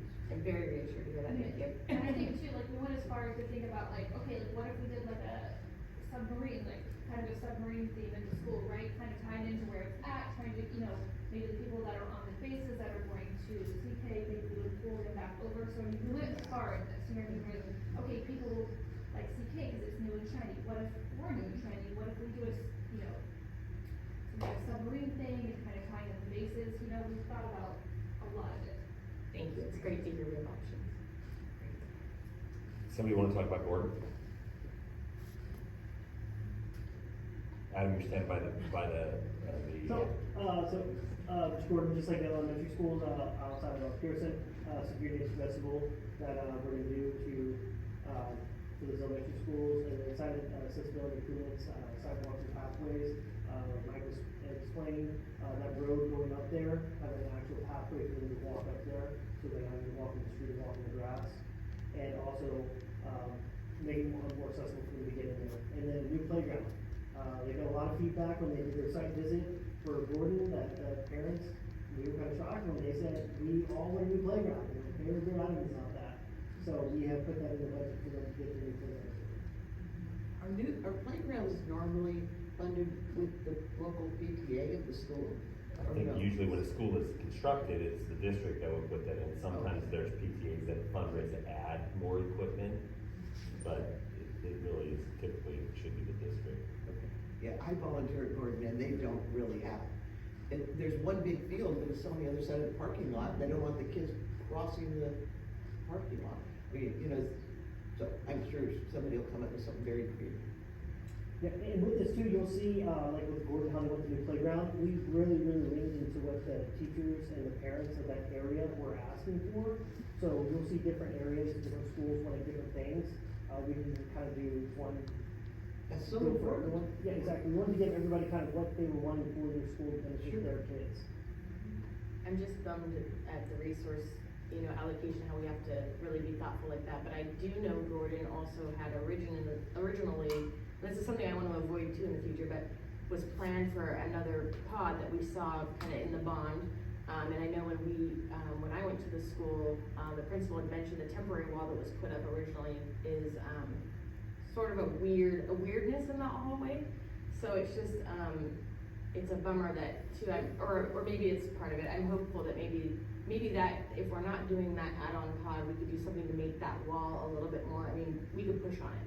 it was a little, so I mean, it would be nice to consider things like that as we can, things that were temporary originally, aren't seeming as temporary, that maybe need a little bit more resources just to make it a little more final for now, I guess. I don't know how to put it, but, I hope maybe some of that can be part of it too. But I do love the consideration, we heard playground, we heard, it's real need there, and the walkability at school. Kingston, we don't have walkable schools, but I'd say that's one of the ones that's the most.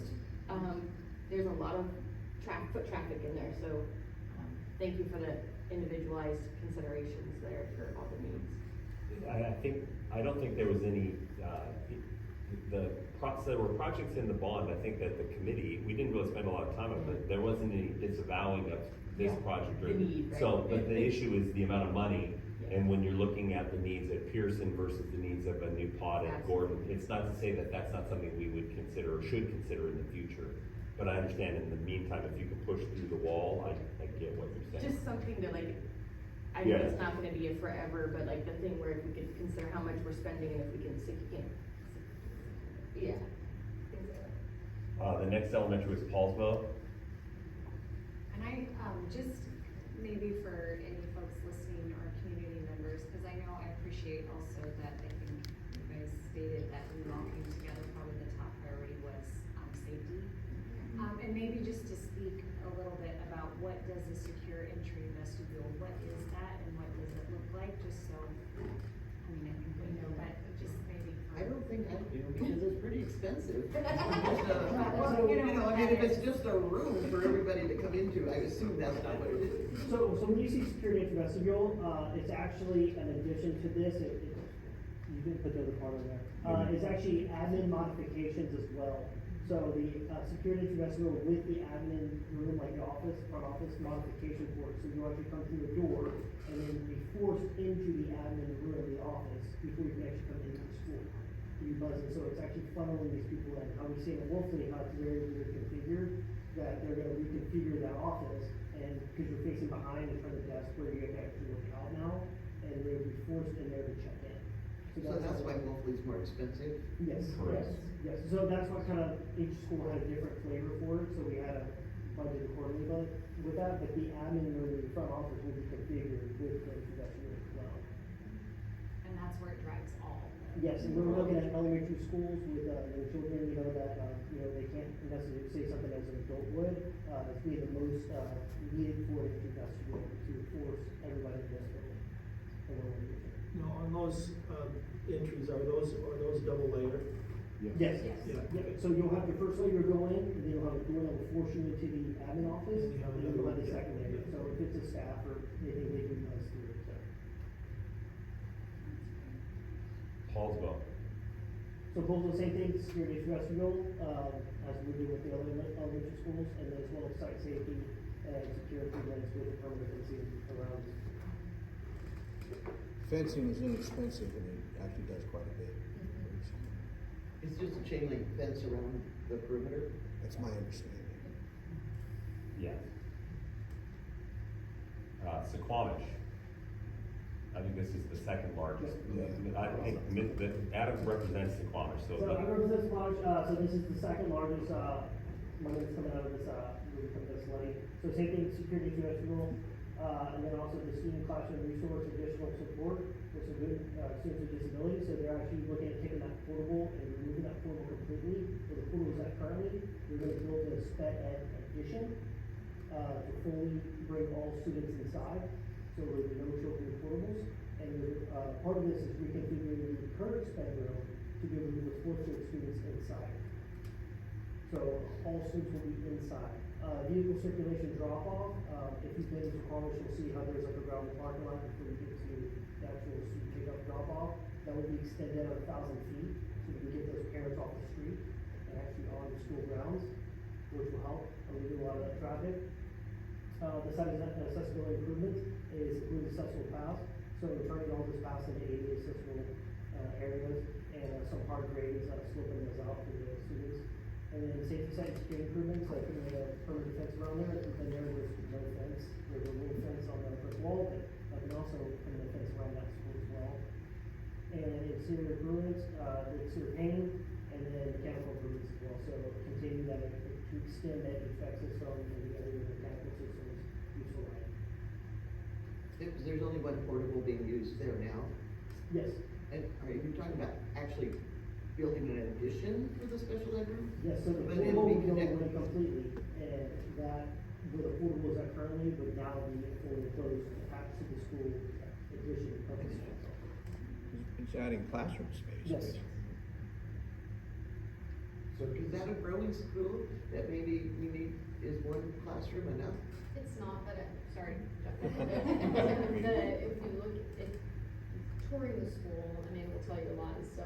Yeah, 'cause I haven't toured it. Yeah, configuring going into some of the spaces that they are actually using as classrooms, and, I mean, I love the industrial look, but I'm not sure we want pipes like out of the ceiling, I mean, I would be the kid that was counting like 1, 2, 3, 4, 5 pipes go this way, and then 3, I would count them, so, I don't think we want that as classroom space, and so it's really taking the space that's right now being used for, a lot of our students, that receive extra services, like small little, corner offices, and it's taking that space, creating an actual classroom space to allow the 4th graders to come in, and putting that extra module or that extra, addition on allows for all those one-off, like tiny office spaces to maybe have, you know, occupational therapy instead of it being one-on-one. Now you can have a 1 with 3 kids doing a group at more interactive type work.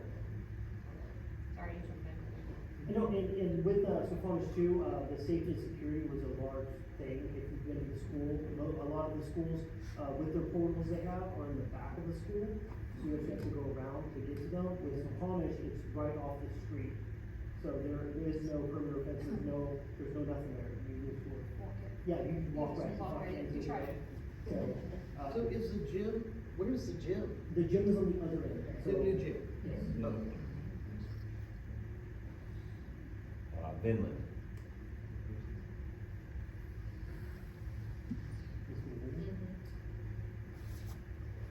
So Vinland would also get a secure vestibule.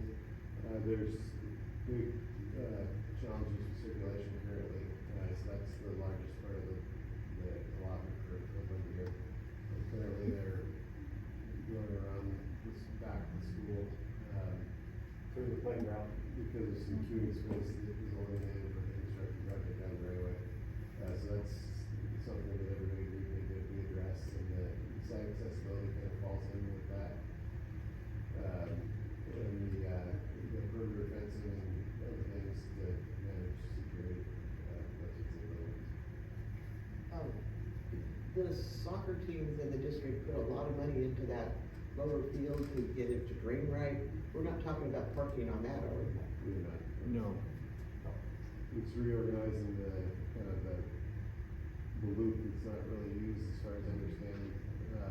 I'm paraphrasing for people with more familiarity with educated reading. Making that into a bus loop, and improving what's currently a temporary gravel path that, people line up around that outside of the building. So there's still design work to be done, but, it's definitely an area that the fields, as far as I understand, are not likely to touch. And we've seen conceptual designs of that as well, of having a separate bus, pickup area versus a parent pickup area. To be able to go run the school, to be able to have that traffic, so it's getting the parents off the street as well, because we've seen after they put that sidewalk in, where parents used to park, and now they can't park anymore. So we would pull them in and get them off that street. The current bus loop goes through the parking lot, but I think the staff parking lot, if that's rerouted, that will no longer take place. Kingston Middle School. I think you should take this one. Well, they added more to it than I was gonna do. Because I was really focused on the elementary. The cinder track, actually both middle schools. You know, cinder, that's so archaic, kind of dangerous. I mean, I used to play on cinder soccer. You have to soak that out of your hands, you know. It's horrible. I know at Kingston, middle school, I'm coaching boys soccer at the high school, and they're bringing over the middle school kids to use the track, because their track at middle school isn't usable. And the community uses the track too. And that's, I think, one of the nicer pieces of ground we have that is really, really community used. There's a group of us out in Kingston trying to organize something to help make that better. This will be huge. More in there, this circulation drop-off pickup improvements, it's in most of the school, that's a safety issue. The student-centered site improvements, that's off the comments, it's already there. The parking lot that's in the back of the school, the principal's biggest thing is he said, I would like this parking lot behind the school gone. He doesn't want traffic.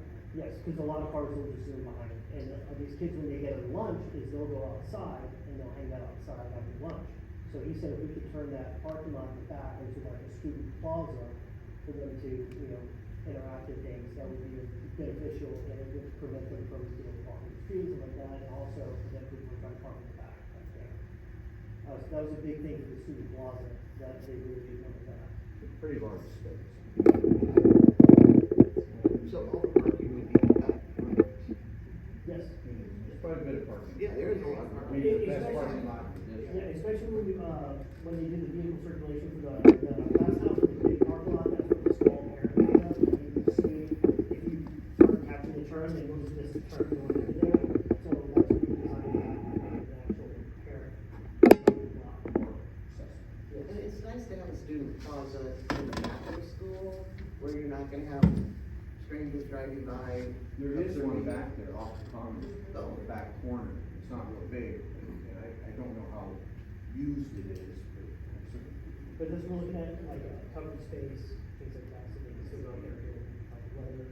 And then, site safety and security improvements, improve the perimeter fencing in the area, and then also cameras. So between the schools, between, vending, there's the pathway, the principal said, keep the cameras out there, so we'd be able to monitor that, and that would be huge, so, we have that. And then the general facility improvements, so if you go to the school, it's the same. Poulsbo Middle School. I think probably the biggest thing about this is their track. So when we had our meetings, we would go to the schools, we would sit there, and I went to all of them, I went to everyone we had, I sat there from 11 till, I think it was about 3 or 2:25 there. So I would sit there, and so as we sat there, we invite the staff to come in, it doesn't matter if you're students, if we had a lot of students come in, we had a lot of staff come in. And first of all, they kind of asked us, like, hey, what are you here, what are you doing, what is this about? So we explained, like, hey, what's your main concern?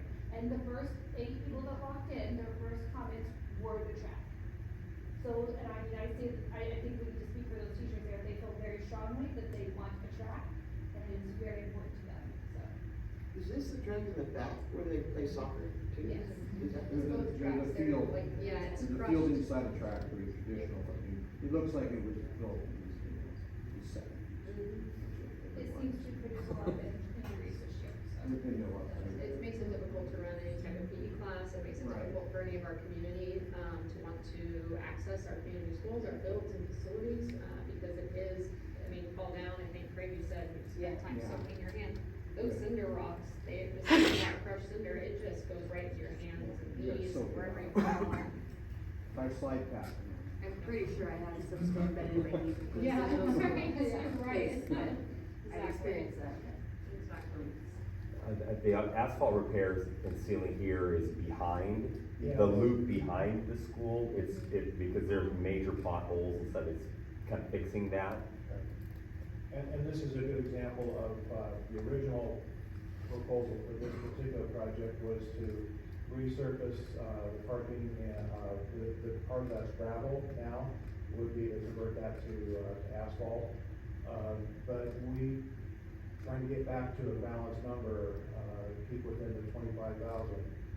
We prioritize this by, let's cut that back a little bit and just do the necessary repair for that access road, because that is failing.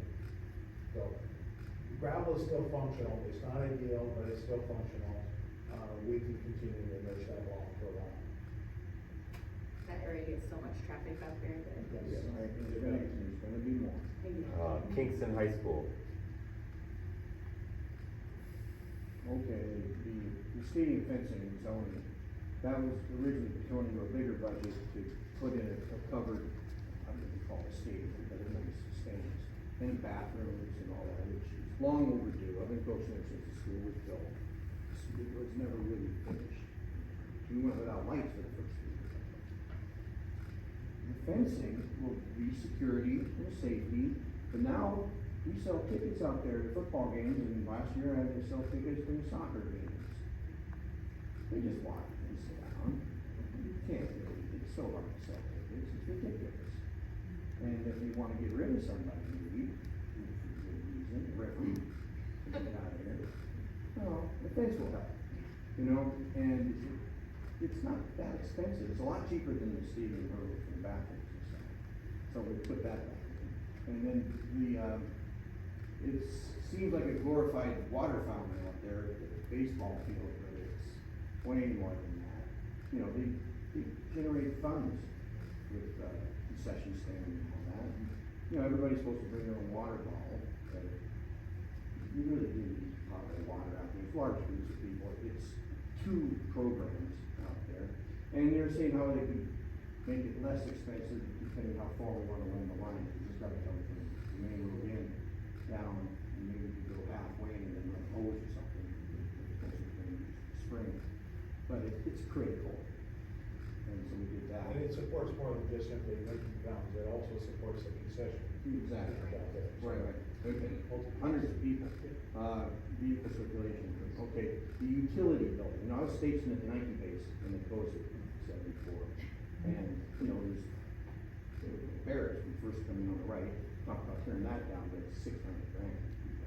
Then when you come down where the rock is, behind Maxwell, all the utility building, that could be, and we parked there already anyway, it's kind of ridiculous. But tear that down, I think we could more than double the parking, and that's in football, or soccer, baseball, and you can almost extend it out from the existing parking lot to the school. It's totally makes sense to do that. I mean, it's a lot less expensive and closer. And parking is horrible. If you've ever been doing football. Site safety and security improvements. What specifics are we doing there? The bridge was a big one. The bridge is a big slip hazard. I guess the main way into the school. You want to cover that? So covering and grading and a lot of different options. There's a lot of different design options, but it was pretty well. It was identified as a big need. Was originally when Kingston was built, was the idea that they would have their competitive sport events at North Kitsap High School? I thought so. I mean, I thought. I know I was involved in the building of this school, but there were arguments going on because there were some people who didn't think that. And that's why they didn't have lights, so they didn't get off this committee until we got lights.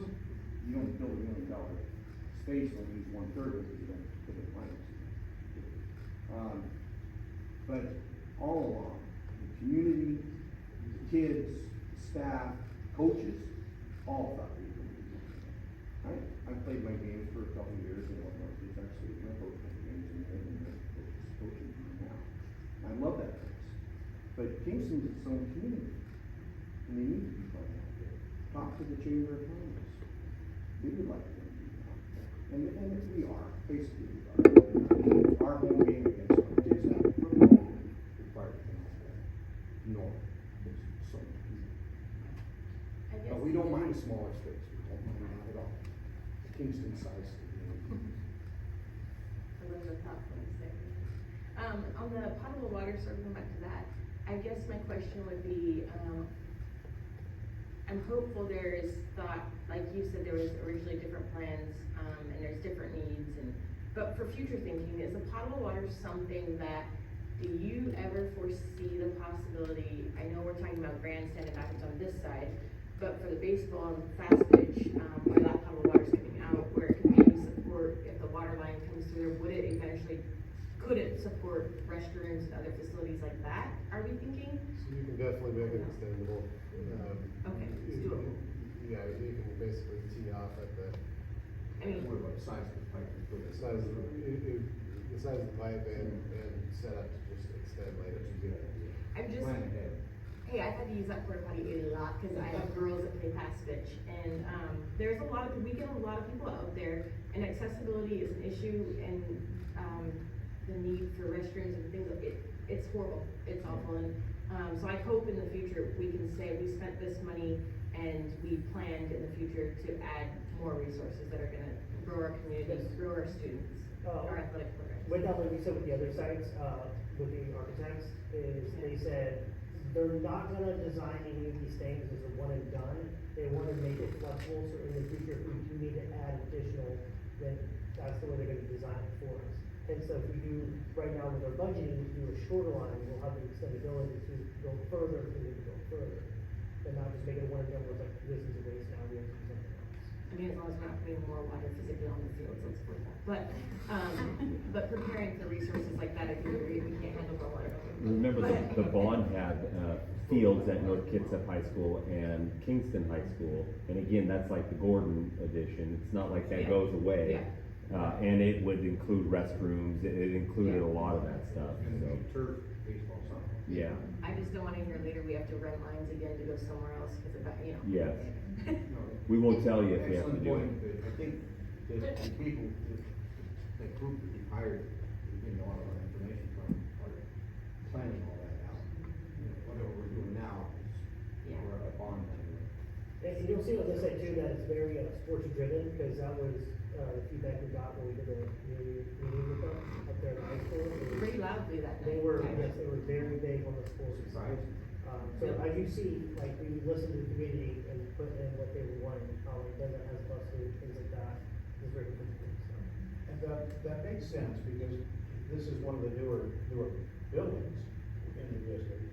So the building itself, it has a lot of functionality that some of the others don't. So there's less of a need to improve the building itself, but because they were somewhat short-sighted or compromised, there were compromises made in some of the athletics and supports. And so that's where their greater need is right now. The building's fine, but there's some other functionality in this facility that doesn't exist.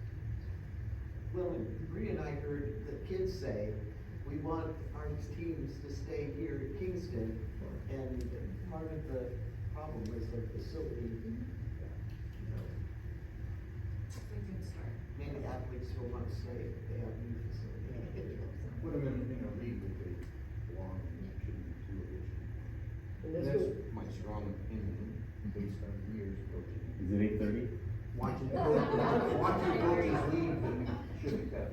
and with Kingston High School too, I was gonna say, it's the same thing as Pearson, a lot of these things, we wanted to, try to set that core foundation of future developments. So bringing the water and building the fence better to the schools, to bring all this stuff back to Kingston. We wanna have the schools with the schools, you know, we don't want people going from Kingston to North, we're trying to get everybody back to our location. Well, transportation issue too. North Kitsap, I think, is the last school.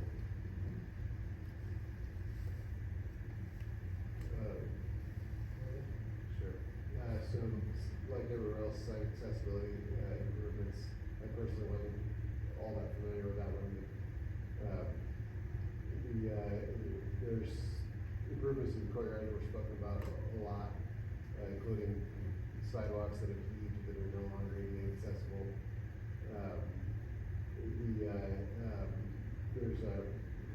There's more need of the facility here than pretty much anywhere else, maintenance wise.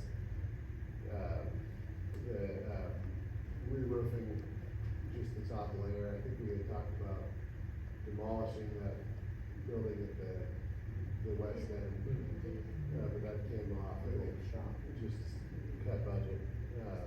It's got a leaking roof, I believe. One of the things that I thought was good here, that it has a hydronic heating system in the chunk of that school that has to be run all the time because of the pipe fittings, even now when it's hot. And so part of it was replacing those fittings, which is gonna pay for itself. I wish the facilities guys was here. Anyways, so that's the mechanical improvements to improve the life of the school. We were trying to be pretty frugal here, but, cover the urgent needs. So I think the last few slides had to do just kind of with the dollar amounts, so you can see the dollar amounts per year, and you can see the first 2 years, 25, 26, which were to try to get the 22 levy up to that amount, and then extending technology out 6 years to 2030. 31.9 million over 6 years. And then you can see the rates attached to that, where the existing 22 capital levy zeroes out in 27.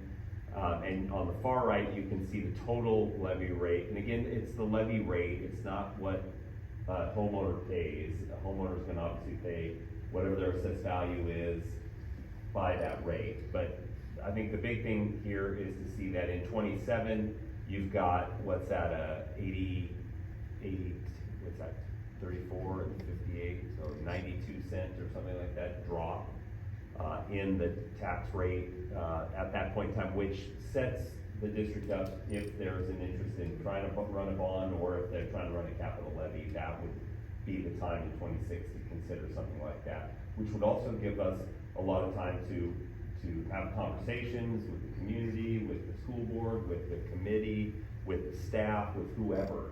It gives a lot of time so that there's a really, I mean, you see the quality of what's happened here in 3 months.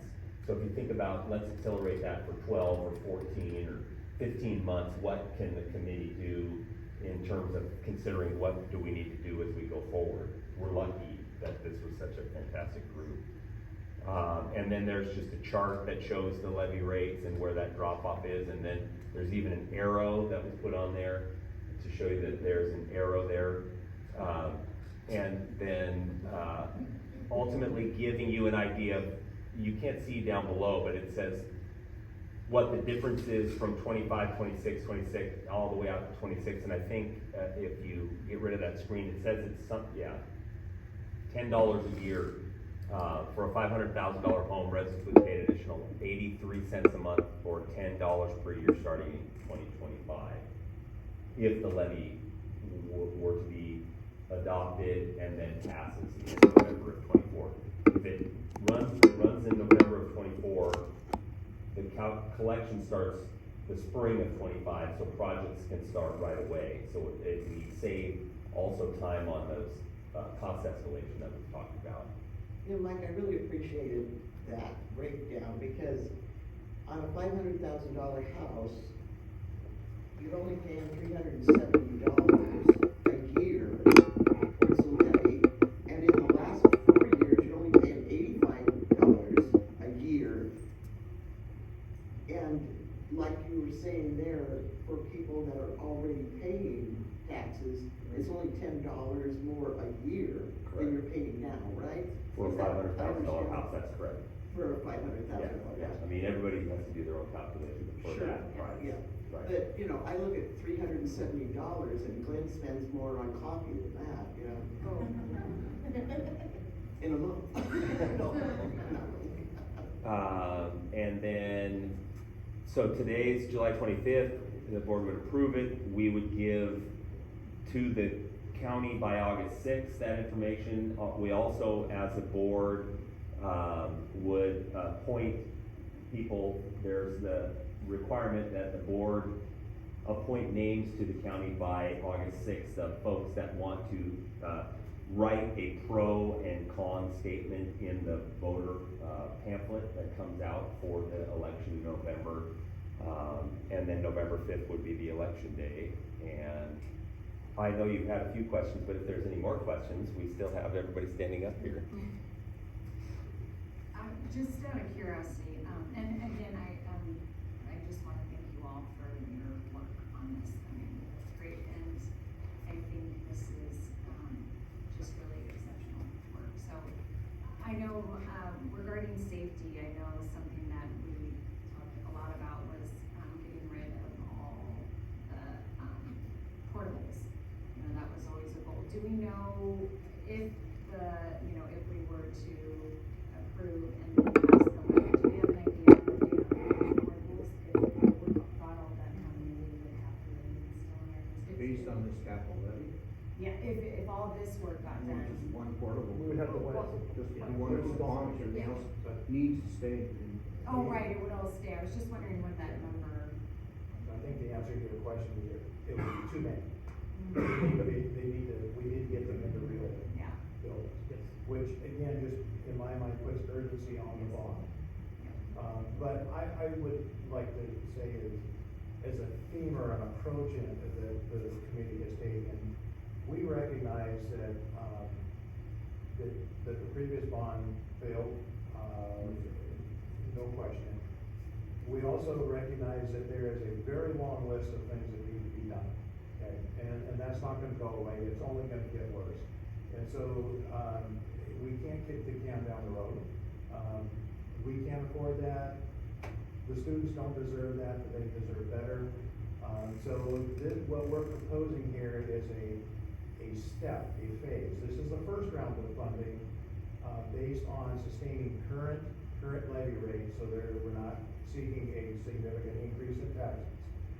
And that would keep things going, but it would also allow the committee more time to be more methodical and diligent in its work to come up with a reasonable plan. A plan that's prudent, a plan that is student-focused, that truly meets the needs of the future and provides it. It's just a prudent approach to enhancing the schools and sustaining them. Pass. I think when the original list that we received, I didn't add them all up, but it was probably 9 figures of the wish list. We broke it down in the first meeting, I think it was about $40 million, and then finally at 2 more meetings to this list. I can't say that everyone agreed on every single item, but we all agreed on the final line. Two goals of maintaining the tax rate and taking care of the most urgent needs of every school from an equity perspective. It just, getting rid of portables and building additions would have prevented either one of those from happening. So, a lot of the portables are going away right now. Poulsbo Middle School moves some urgent needs out of St. But we felt it was good to be conservative and keep the taxes where they are. Yeah, I think we were looking long range to just patching things. For this potential bond and or a capital levy, and letting people know that we've been listening, and responding. But definitely the theme of not having children portables was talked about at every meeting, and it was addressed, and if it was possible, we would have, we did the best we could with the number of people to keep it at a even rate to not portable. And I know a lot of the committee, everybody agrees with me on it, that right now, all these are needs. Every one of those is needs. We wanna get to a point where we don't have needs, that we just now have wants. And fixing all those needs, we're ready to start somewhere.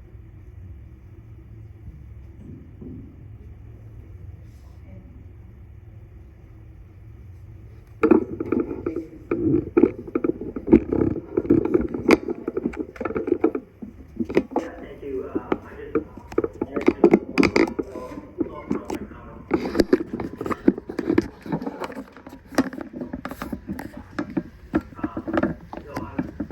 just thank you to the city architects and their leadership throughout the process. It's been great. Second, thank you to the advisory committee.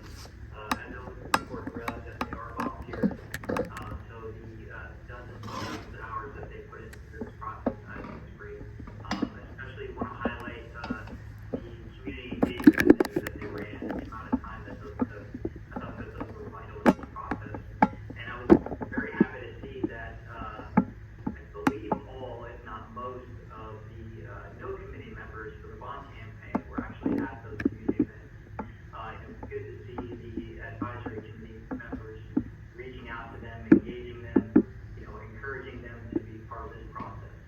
So I hope that those individuals took advantage of that opportunity because they were at least given the opportunity to participate in this capital levy campaign. Very impressed with the focus on safety and security. I would say that we are long overdue on vestibules. That was a big push when I came on board about 5 years ago. A lot of districts are already making that upgrade. Those are very important because no individual should be able to go directly into a classroom once they're run into a school. I think our access systems are a good first step, but I challenge anybody, sitting in one of the offices to try and go tackle an individual who runs directly into a classroom. That should not be the case with that. I think it's also good to see that we're maintaining the tax rate with this portfolio too. Some of the comments we're starting to hear is that, the project list on the levy is different than what it was on the bond. I would say, yes, it is, and to me, that's a good thing. That means that we heard the community, from how they voted with the bond. We took the time to get new data and to get new voices on it, and I wouldn't expect with new data and new voices to come up with the exact same project list. So I think we should be celebrating that there are some differences between the two campaigns. I think that's a big positive. Looking at that, me personally, I don't see how you could be against the bond and against the levy too. The bond was for replacing buildings. We're the community, not interested in that. So at this point, we have to invest in those buildings. You can't really have it both ways. We have to do one or the other at this point. I always keep in mind I'm a parent first before a board member. Very frequently, my children ask me, why are we in portables? Why can't we have academic facilities or athletic facilities like Central Kitsap? And I have to explain to them, well, that community has, made a choice to invest in education. And it's a difficult conversation to convince them that argument is not willing to do that. So I'm looking forward to this investment in the community. Really, what is this going to get us? Like the committee members mentioned, it's just a start. This is about, a 5-year plan. We have to make this investment to keep the current facilities running and operational, safe and effective, because we have some really big capital needs coming up down the line. If you look at North Kitsap High School, you're talking maybe $400 million. We can't be tackling every single school, replacing them at the same time to go do that. Again, really appreciate the work of the committee. I think they've done a fantastic job, and it's good to see that this capital levy plan has the buy-in of support from the entire community. I would just mention one more thing. We didn't mention the staff. We talk a lot about students. We owe it to our staff to give them safe, healthy working environments. They should not be working in some of the conditions that they're working right now. We have to make that investment for our staff. That's it. Thank you.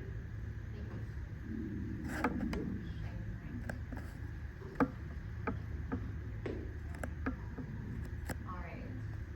Thank you again for the presentation. And I don't think we have any more questions at this time on the board. All right. So we will move forward with 6.3, Resolution 7124, Levy Proposition. A motion is needed to discuss Resolution 7124, Levy Proposition. Do I have a motion? So moved. Thank you, Stacy. We need a second. Do we have a second? I'll second it. Thank you, Ed. The motion to discuss Resolution 7124, Levy Proposition has been made and seconded. Do we have any new comments for discussion?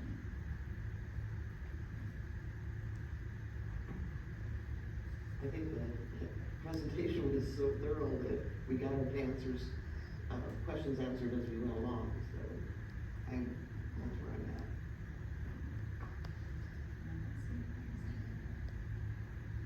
Yeah, I think this is timely and put together very well with that. And with the community meeting, I was able to attend and do different things. So this resolution really speaks to the voice of our community, and I feel strongly and good about putting it forward in a way that's gonna, be best for our community, our staff, and our students. And resolution really takes that voice and does what I think we need to do to move forward in such a good way for our students and our staff.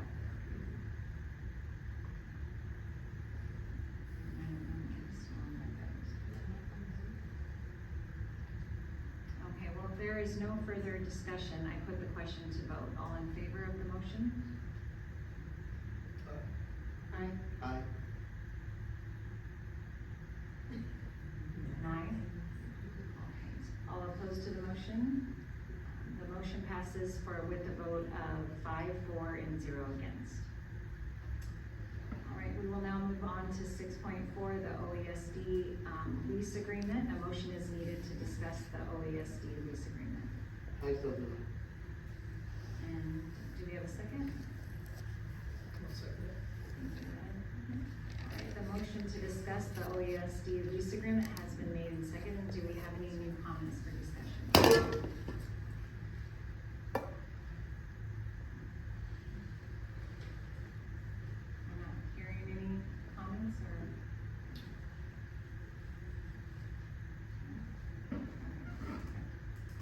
All right. If there's no discussion, I put the question to vote. All in favor of the motion? Aye. Aye. Aye. All right, all opposed to the motion? None, and the motion passes with a vote of 5, 4, and 0 against. And 6.5, Poulsbo Middle School Building 2 addition, additional services request. A motion is needed to discuss the Poulsbo Middle School Building 2 addition, additional services request. Do I have a motion? I so move. Thank you, Ed. We need a second. Do we have a second? Second. Thank you, Bev. The motion to discuss the Poulsbo Middle School Building 2 addition, additional services request has been made and seconded. Are there any new comments for discussion? Well, I actually asked Mike more about that, and he said that, there has been money allocated in the original budget to cover some of these overdrafts, or whatever we call it. Yeah, so I'm glad that, that was thought of early on, so we're not reworking the whole budget to cover this. So are these funds coming from contingencies? That's what Mike, is Mike still there? That's what Mike told me, right? Yeah. Oh, there you are. Yeah. And did you have any other questions? No, that's fine. Okay. Mike, Sorry, Mike, you have done your time at the podium, but, do we have any idea, just to get an idea on the contingency amount and like what this leaves us with? I'm sorry if it's in here and I missed it, I'm just trying to, I don't know that. The contingency is generally 5% of the whole, but there's contingencies at different parts of the budget, so it's like a $12 million contract-ish. So you're talking $500,000, $600,000. There have been a few change orders, but we're still within the budget. Thank you. Yeah, sure. Verifying the numbers, okay. No problem. Helps me out. and I know there's been questions about when the project will be finished, and I'm sure we'll just continue to get updated. I think it's probably too soon to, I don't know exact dates. Question on that, have there been any change orders issued on, this is a question for Mike. Oh. Sorry about that.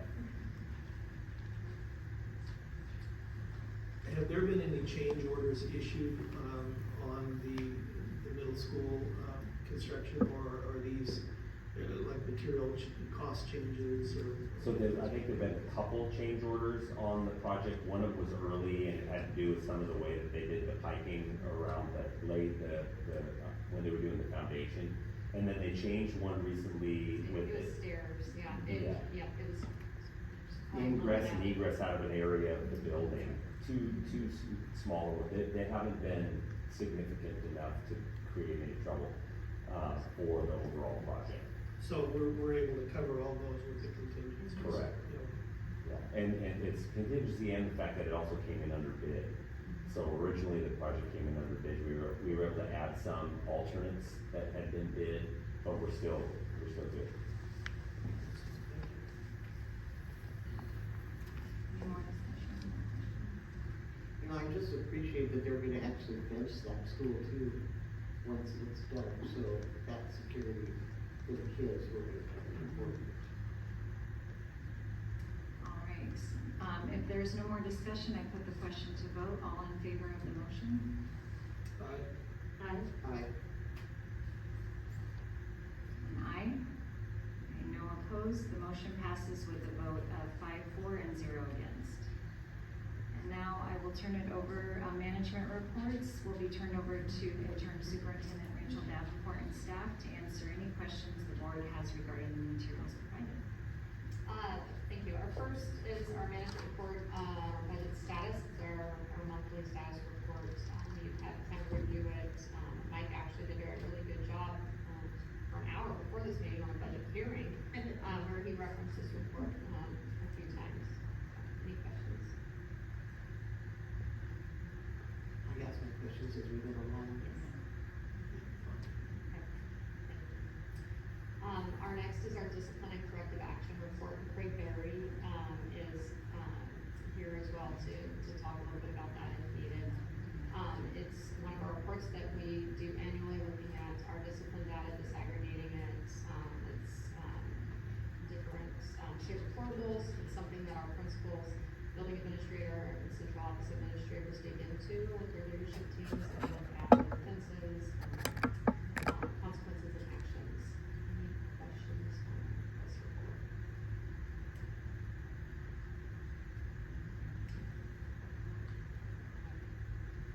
Our next one is 7.3, and Mike alluded to it a little bit earlier when we were talking about the levy resolution. Something that we, as a board, you get to do is appoint a committee both for, now that the resolution is passed, for the levy and against the levy. And to date, when we put this information out, once the agenda was posted, we did have 3 people put their names forward to be on the against committee, and that is in order of receipt of their request. It was Stacy Schmeckel, Kim Gerlach, and Scott Hendon for the against for that. So once we have those names, we'll have them on and for you to send to our auditor's office. Questions on that? So we don't have any ideas from the school committee this time? We don't have for the chair, not yet. So as soon as we have the chair options for yes, we'll put those to you as well. Mike, yeah, sorry.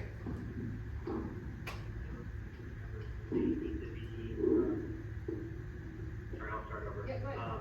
The committee members, do they need to be, residents of the North Kitsap School District? Yeah, that is something Steve Gardner, so that's something that the auditor's office would look at and, make a decision on. When we put those names forward, it's their decision on that. So if there's an issue, correct, so if there's an issue with any of those, then he would, let us know that. Okay, perfect, thank you. We had 27 people on the committee, right? The facilities advisory? We did. Seems like we might be able to find 3 people who think this is a good idea. And then 7.4 is Kingston Middle School, domestic boiler replacement, and, I know Mike is here, and if you have questions on that, it is our, it's a typical replacement, it's nothing that is, I guess, I'd say out of the ordinary, but it's detailed in there, and Mike would be able to answer questions around that.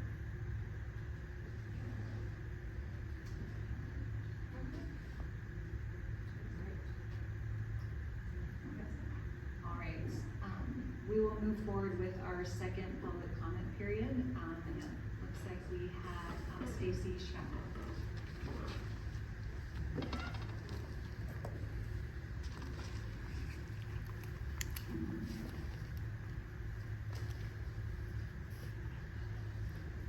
Good evening again.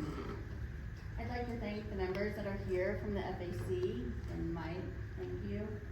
I am surprised that Reed Gillig and Jim are not here as their jobs are directly related to facilities and the levy. But my question tonight is, where's the data? While the presentation was pretty, it provided very few details for the public to know and wasn't available until hours before tonight's meeting. Where's the data? Where are the reports to the board that show Gordon Elementary needs a playground and vestibule over the addition proposed in the bond just months ago? Where is the data that Wolfley only needs paint and sealant when just months ago the majority of you, Stacy, Brianne, Mike, told us that the school needed to be demolished?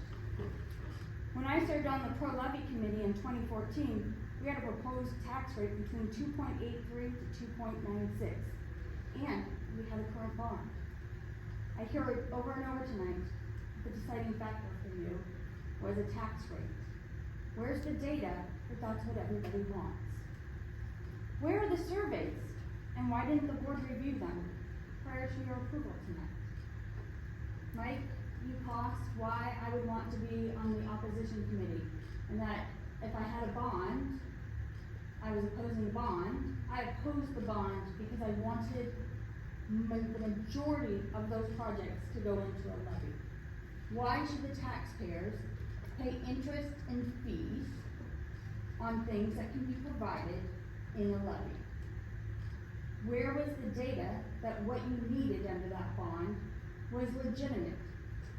Now you tell us Pearson can be built on the same property. But just months ago, you yourself, Mike, told me that was not feasible. In fact, it wasn't just months ago, it was mere weeks ago you reiterated that again. So where is the data? We're using predominantly the same FAC numbers. You've added additional numbers, thank you. But the same core group is still there. We're using the same firm who was the biggest financial supporter of the bond. Where have you come back and said, oops, we changed our mind? We need data. I believe you're making a decision tonight, or made it already now, to move forward with something you're unprepared to move forward with. Please give your constituents and voters the opportunity to have the data necessary before putting forth a levy. And let's put forth a levy that meets the needs and safety of all students. Thank you.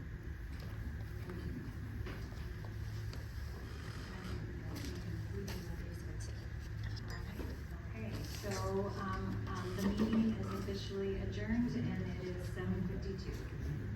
Thank you.